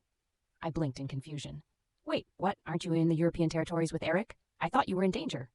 "Oh, I am," Emma confirmed casually, "but that's not important right now. Sarah Winter and Rachel Thompson just had the most epic confrontation." I sat up, completely bewildered by her priorities. "Emma, you were literally unconscious from fear earlier, and now you're gossiping about pack drama?" "Gossiping helps me relieve tension," she explained matter-of-factly, "and trust me, this drama is worth discussing." I couldn't help but smile at the familiar enthusiasm in her voice. This was the Emma I knew, always on top of pack politics and eager to share the latest scandals. "Okay, tell me what happened," I relented, settling back against my pillows. "But afterward, you're explaining exactly what's going on with you and Eric." Emma made a strange choking sound at the mention of his name. "Let's not talk about him. Just thinking about that man makes me feel faint again." "Fine," I agreed reluctantly. "So what happened with Rachel and Sarah?" Emma's voice immediately perked up. "It was incredible, Scarlett. Rachel is single-handedly battling the entire Winter Pack. She actually threatened to jump out of a window with her and Daniel's child if they didn't acknowledge them." "She did what?" I gasped, horrified at the thought of an innocent pup being involved in such a dangerous stunt. I know, Emma said quickly. "Using a pup like that isn't right. But honestly, the Winter Pack only responds to extreme measures." I couldn't argue with that assessment. My adoptive family had been notoriously stubborn and manipulative, responding only to threats or power plays. "Rachel's demanding to be properly acknowledged," Emma continued excitedly. "She won't let them treat her like an afterthought just because she's human. It's actually satisfying to watch the Winter Pack in chaos after how they treated you." I felt a pang of guilt at taking pleasure in their misfortune, but it was quickly replaced by a sense of justice. The Winter Pack had shown me no kindness, even after discovering I was their alpha's biological daughter. "The fight is about money for Grace's treatment, isn't it?" I asked, remembering the video she'd sent. "Exactly," Emma confirmed. "Wait, how much did Hazel say the treatment would cost?" "Several million," I revealed. "The moon-blessed herbs cost about $500,000 each. A week's course totals $3.5 million plus monthly treatments for 2 years. There was a stunned silence on the other end of the line. "What kind of healing herbs cost that much?" Emma finally exclaimed. "Is Hazel tricking the Winter Pack?" I shrugged, though Emma couldn't see me. "I'm not sure, but Rachel clearly believes it. The confrontation wouldn't have happened if she wasn't convinced they were planning Daniel's money for Grace." "The Winter Pack can't afford that kind of treatment," Emma said thoughtfully. "Not after Roman systematically weakened their business connections." "Marcus might have some funds set aside," I suggested. Emma scoffed. "Even if he does, he won't use them for Grace. Not when he has another family with twins to support. That's probably why Sarah is after Daniel's money." The pieces fit together perfectly. Sarah was desperate enough to save Grace that she'd risk alienating Daniel and his human partner. "Enough about the Winter Pack," I said, suddenly remembering my concern for Emma's safety. "Where are you now? I can send someone to pick you up if you need help." There was a pause before Emma answered cryptically. "You can't pick me up." "What do you mean?" I pressed, sitting up straighter. "Emma, explain yourself clearly." Her voice dropped to a whisper. I'm in Eric's villa. He won't let me leave." "What?" I nearly shouted in surprise. "Eric Blackwood is keeping you at his villa? Against your will?" "Not exactly against my will," Emma admitted hesitantly. "It's complicated." My curiosity piqued instantly. The thought of my timid friend staying at the imposing European alpha's residence was both concerning and intriguing. "Emma Chase," I demanded, "you need to tell me exactly what's going on between you and Eric Blackwood." Emma sighed dramatically. "It's not what you think. He says it's for my protection. Those wolves are still looking for me, and apparently his villa is the safest place in the European territories right now. And you believe him? I asked skeptically. I don't have much choice, she replied. Besides, he hasn't actually done anything threatening, well, other than exist. His mere presence is threatening enough. I could understand that. Eric Blackwood had an intimidating aura even when completely at ease. Has he explained why those wolves are after you? I pressed. Not really. He seems to think it has something to do with my mother's healing bloodline, but she hasn't answered any of my calls to confirm or deny. A cold feeling settled in my stomach. Emma's mother was a highly respected healer from an ancient bloodline.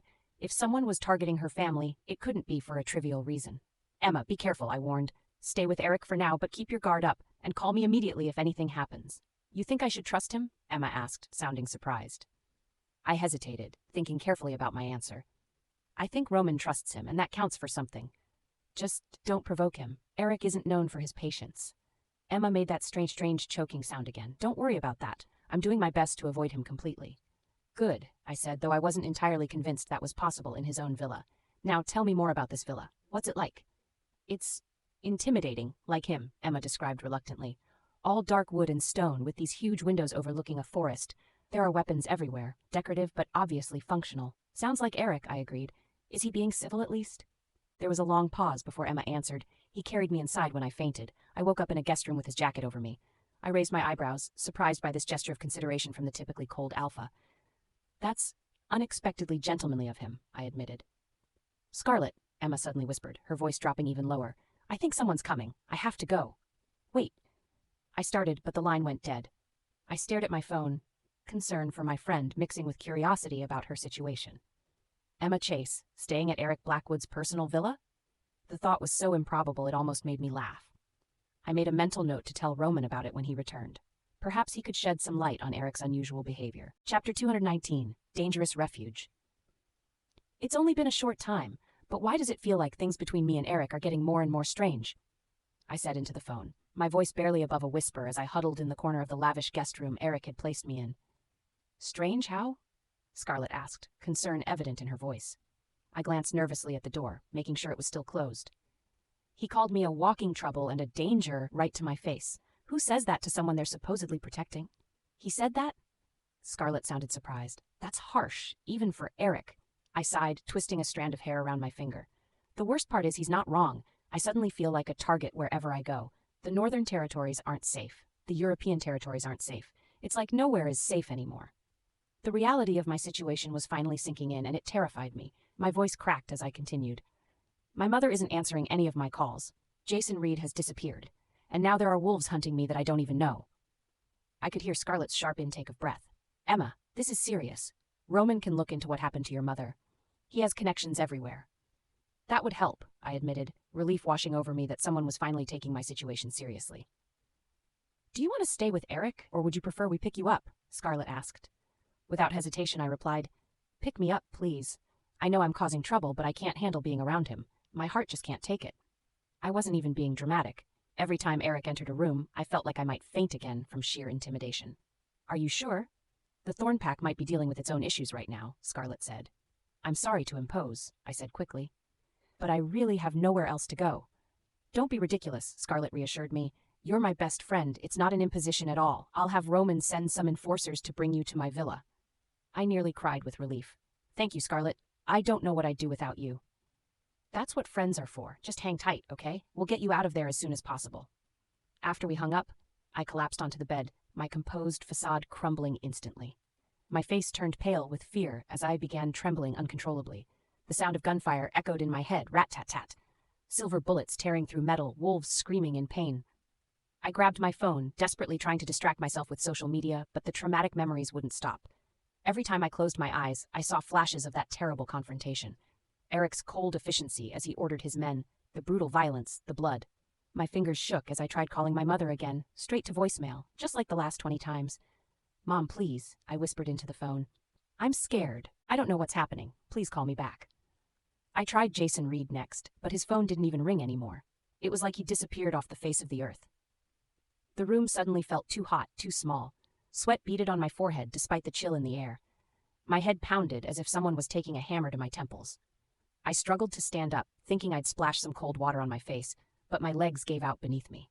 I crashed to the floor, too weak to get back up. "Help," I called out, but my voice was barely audible even to my own ears. The last thing I remember before darkness claimed me was thinking how pathetic I must seem to someone like Eric Blackwood, fainting at the slightest provocation, trembling like a leaf in a storm, unable to handle even a fraction of what wolves like him and Scarlet dealt with daily. Maybe that's why he called me walking trouble. Tristan's paw. I stood at attention as Alpha Eric emerged from his study, his expression as unreadable as ever. Leo and the others followed behind me, all of us aware that our Alpha was in one of his dangerous moods.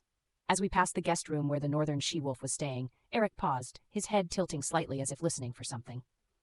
"Monitor the Blackwell family's movements," he instructed, his voice low and controlled. "What we did today was overt. They will retaliate." "Yes, Alpha," we responded in unison. "Report anything unusual immediately," he continued. "I want to know if they so much as sneeze in our direction." With a dismissive nod, he sent us on our way. As the others dispersed, Leo fell into step beside me, his eyes bright with curiosity. "Did Alpha Eric bring back a she-wolf?" he whispered, glancing back toward the guest room. I shot him an incredulous look. "Are you serious right now?" Leo shrugged. "I'm just asking. It's unusual, that's all. Work more, gossip less," I warned him. "Remember what happened to Aiden Walsh? His mouth got him in serious trouble with Alpha Roman." Leo grinned, undeterred. "But aren't you curious? Alpha Eric never brings females back to his personal villa. Never." I quickened my pace, trying to put distance between us and the Alpha's acute hearing. "It's none of our business." "Do you think his condition is improving?" Leo persisted, lowering his voice to barely a whisper. I stopped dead in my tracks, panic flaring in my chest. Grabbing Leo by the collar, I slapped my hand over his mouth and yanked him around the corner. "Are you out of your mind?" I hissed. "You know we don't talk about that." Leo's eyes widened with fear as he realized his mistake. "Aiden Walsh nearly drowned at sea for less than what you just said," I warned him, slowly removing my hand from his mouth. "Alpha Eric has no patience for gossip about his personal life. None." Leo swallowed hard. "You're right, I'm sorry." "Just focus on the mission," I said firmly. "The Blackwell family won't take today's humiliation lying down. We need to be prepared." Leo nodded, properly chastised at last. "I'll check the perimeter security systems." "Good," I replied. "And Leo, not another word about the she-wolf or anything else concerning Alpha Eric's personal matters. Understood?" "Understood," he promised, his face solemn. As Leo hurried away, I couldn't help but glance back toward the guest wing. Leo wasn't wrong. It was highly unusual for Alpha Eric to bring anyone, especially a female, to his personal residence. But I valued my life too much to speculate on the reasons why. Something was wrong. I could sense it even before I opened the door to the guest room. The scent of distress and illness hit me immediately. Sharp, acrid, unmistakable. I found Emma Chase sprawled on the floor, her face flushed with fever, her breathing shallow and rapid. "Miss Chase," I called, kneeling beside her. No response. I touched her forehead and nearly pulled back from the heat radiating from her skin. She was burning up, likely from the combination of stress, fear, and exposure during our confrontation with the Blackwell wolves. With a sigh of irritation, I lifted her easily and placed her back on the bed. She was lighter than she should be, fragile in a way that wolf women rarely were. "This is why humans make poor mates for wolves," I muttered to myself. "Too fragile for our world." I went to the bathroom and returned with fever medication and a glass of water. Supporting her head with one hand, I managed to get her to swallow the pills. "Water," I said firmly, holding the glass to her lips. Her eyes fluttered open, unfocused and glassy with fever. She gulped the water desperately, like she'd been wandering in a desert. When I tried to pull away, her hand shot out with surprising strength, gripping my wrist tightly. "Mother," she mumbled, her voice small and frightened. "Mother." I frowned, studying her feverish face. She clearly had no idea who I was or where she was. "I'm not your mother, Miss Chase," I said, my tone sharper than I intended. "It's Eric Blackwood. You're in my villa in the European territories." She didn't seem to hear me, her grip on my wrist unrelenting as she continued to murmur incoherently. "Mother, danger, run." My expression darkened. "Emma," I said, using her given name for the first time. "Open your eyes and look at me." She didn't respond, lost in whatever fever dream had claimed her. Her phone, lying on the nightstand, suddenly rang. The screen showed an unknown number.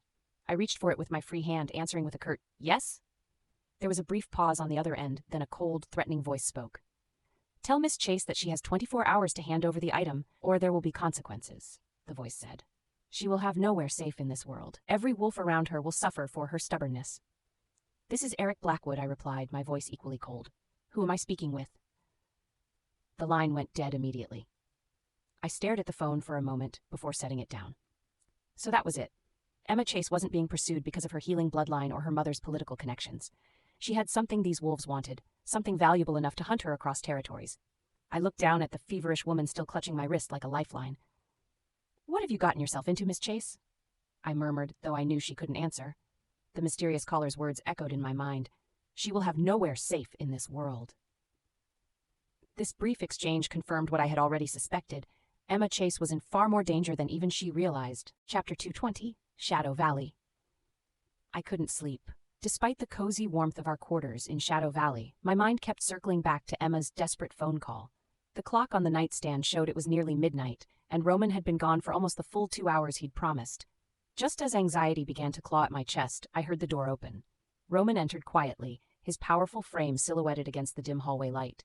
He removed his coat, hanging it carefully before turning to me with surprise in his ice-blue eyes. "You're still awake," he said, his voice soft but concerned. "You should be resting." I sat up in bed, pulling the blanket around my shoulders. "I couldn't sleep. I'm worried about Emma." Roman moved toward me, sitting on the edge of the bed. "What happened?" "She called earlier," I explained, twisting the blanket between my fingers. "She's terrified of Eric. We need to send someone to pick her up from his villa." Roman's expression turned thoughtful. Without hesitation, he pulled out his phone and dialed. The call connected almost immediately. "Eric," Roman said, his tone direct. "Is Emma Chase afraid of you?" I blinked in surprise at his bluntness. Roman never wasted time with pleasantries when it came to important matters. Eric's response came through clearly enough that I could hear it. "What wouldn't she be afraid of?" The rhetorical question hung in the air, confirming my fears about Emma's situation. "If she's uncomfortable staying with you," Roman continued, "we can send someone to take her to Scarlett's villa in the Eastern Territories." "No," Eric replied firmly. "That's not possible." I leaned closer, straining to hear Eric's explanation. "She's being hunted," he said, his voice cold and matter-of-fact. "She'll only be safe at the Thornpack compound with your full security detail." Roman nodded, seemingly satisfied with this solution. "Fine, we'll arrange." "I didn't say I was sending her there either," Eric interrupted. My eyes widened at his audacity. Even Roman looked momentarily taken aback. "Explain," Roman demanded, his alpha authority slipping into his tone. "Someone is targeting you through her," Eric stated. "Think about it, Roman. This girl appears suddenly in the European territories, pursued by unknown wolves. Do you really believe that's coincidence?" "Emma is my friend," I protested loudly enough for Eric to hear me. "She would never be involved in anything against us." "Willingly? Perhaps not," Eric conceded. "But she could easily be a pawn. I'll keep her here while I investigate." Roman's eyes met mine, his expression carefully neutral. "And if we insist, then I suggest you prepare for whoever sent these wolves after her," Eric replied coldly. "Because they'll follow her straight to your door." I felt my heart sink. Roman was silent for a moment, clearly weighing his options. "Keep her safe," he finally said, "and keep me updated." After hanging up, I couldn't contain my frustration. "We can't just leave her there. She's terrified of him, Roman." Roman set his phone aside and took my hands in his. "Eric won't harm her. He's protecting her, and by extension us." "But let's wait until morning," he suggested gently. "Emma will call you tomorrow, and we can reassess then." I wanted to argue further, but exhaustion was finally catching up with me. My shoulders slumped in defeat. "I feel like I've failed her," I whispered. Roman pulled me into his arms, his warmth enveloping me. "You haven't failed anyone. Sometimes protection doesn't look the way we expect it to." That night, I clung to Roman tighter than usual, seeking comfort in his embrace. My typical concerns about maintaining distance because of my healing mating injuries seemed trivial compared to the fear I felt for Emma. "Scarlett," Roman began, his voice rumbling beneath my ear where I rested against his chest. "Don't," I cut him off quickly. "Let's just sleep. If we start talking, it might lead somewhere. Uncontrollable." I felt his chest rise and fall with a deep breath. His arms tightened around me protectively, and he placed a gentle kiss on my forehead. "Sleep well, little wolf," he murmured. Despite my worries, I finally drifted off, lulled by the steady rhythm of his heartbeat and the security of his embrace. Tristan's POV. "Another round," Leo shouted, raising his glass as we celebrated our successful operation against the Blackwell family. I laughed, watching as he swayed slightly in his chair. Several of our pack enforcers had gathered at our usual tavern, the victory making us all more relaxed than we'd been in weeks. "To Alpha Eric," Maliki toasted, "the most ruthless wolf in the European territories." We all cheered and drank deeply. The warm burn of alcohol spread through my chest, a pleasant contrast to the cold night outside. My phone vibrated in my pocket. One glance at the screen sobered me instantly. "Alpha Eric, at 2 a.m. This couldn't be good." I stepped outside to take the call, the frigid air clearing my head. "Yes, Alpha?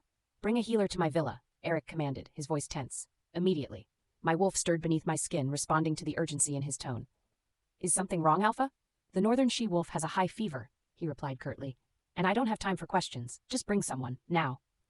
The call ended abruptly. I stood there for a moment, processing his words.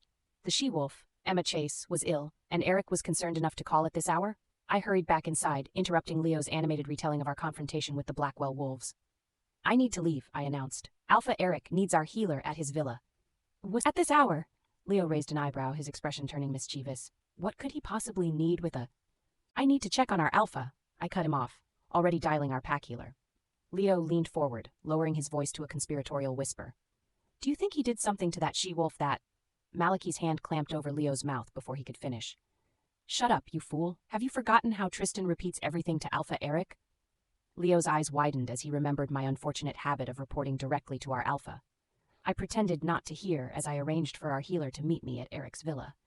Sometimes it was better for all of us if I ignored Leo's more dangerous speculations. I dabbed a cold cloth against Emma Chase's forehead, watching with growing frustration as she thrashed in her fevered delirium. Her skin burned beneath my touch, and her breathing came in shallow, rapid bursts. Mother, she murmured again, her fingers digging into my forearm with surprising strength. Mother, please. Danger. I tried to extract myself from her grip, but she only clutched tighter, whimpering like a frightened pup. This was completely outside my experience. I'd never cared for a sick she-wolf before, let alone one who seemed determined to use me as a substitute for her absent mother. This is ridiculous, I muttered to myself. The day had already been long and demanding. The confrontation with the Blackwell family had required precision planning and flawless execution. I was exhausted and in no mood to play nursemaid to a frightened northern she-wolf. I should have sent you to the Thorn Pack, I told her, knowing she couldn't hear me. The doorbell rang, indicating that Tristan had arrived with the healer. I gently pried Emma's fingers from my arm and went downstairs. Tristan stood in the entryway with our pack healer, an older beta wolf named Gregor. Both looked somewhat apprehensive. I wasn't known for my warm hospitality, particularly in the middle of the night. Where is the patient? Gregor asked, medical bag in hand. I led them upstairs to the guest room where Emma lay. Her condition appeared to have worsened in the few minutes I'd been gone. Her cheeks were flushed crimson against her otherwise pale skin, and her hair clung to her face in damp strands. Gregor approached her immediately, checking her pulse and temperature. How long has she been like this? A few hours, I replied. The fever came on suddenly. He examined her thoroughly, asking several questions about her symptoms and previous condition. I answered as best I could, uncomfortably aware of Tristan's curious gaze. Finally, Gregor straightened up. It's stress-induced fever, exacerbated by exposure during your confrontation with the Blackwells. I can give her medication, but what she really needs is physical cooling. Physical cooling? I repeated, not liking where this was heading. Yes, Gregor confirmed. Her body needs to be wiped down with warm water to gradually reduce the fever. Tristan shifted awkwardly beside me. I shot him a cold glare. Surely there's another option, I said. Gregor shook his head.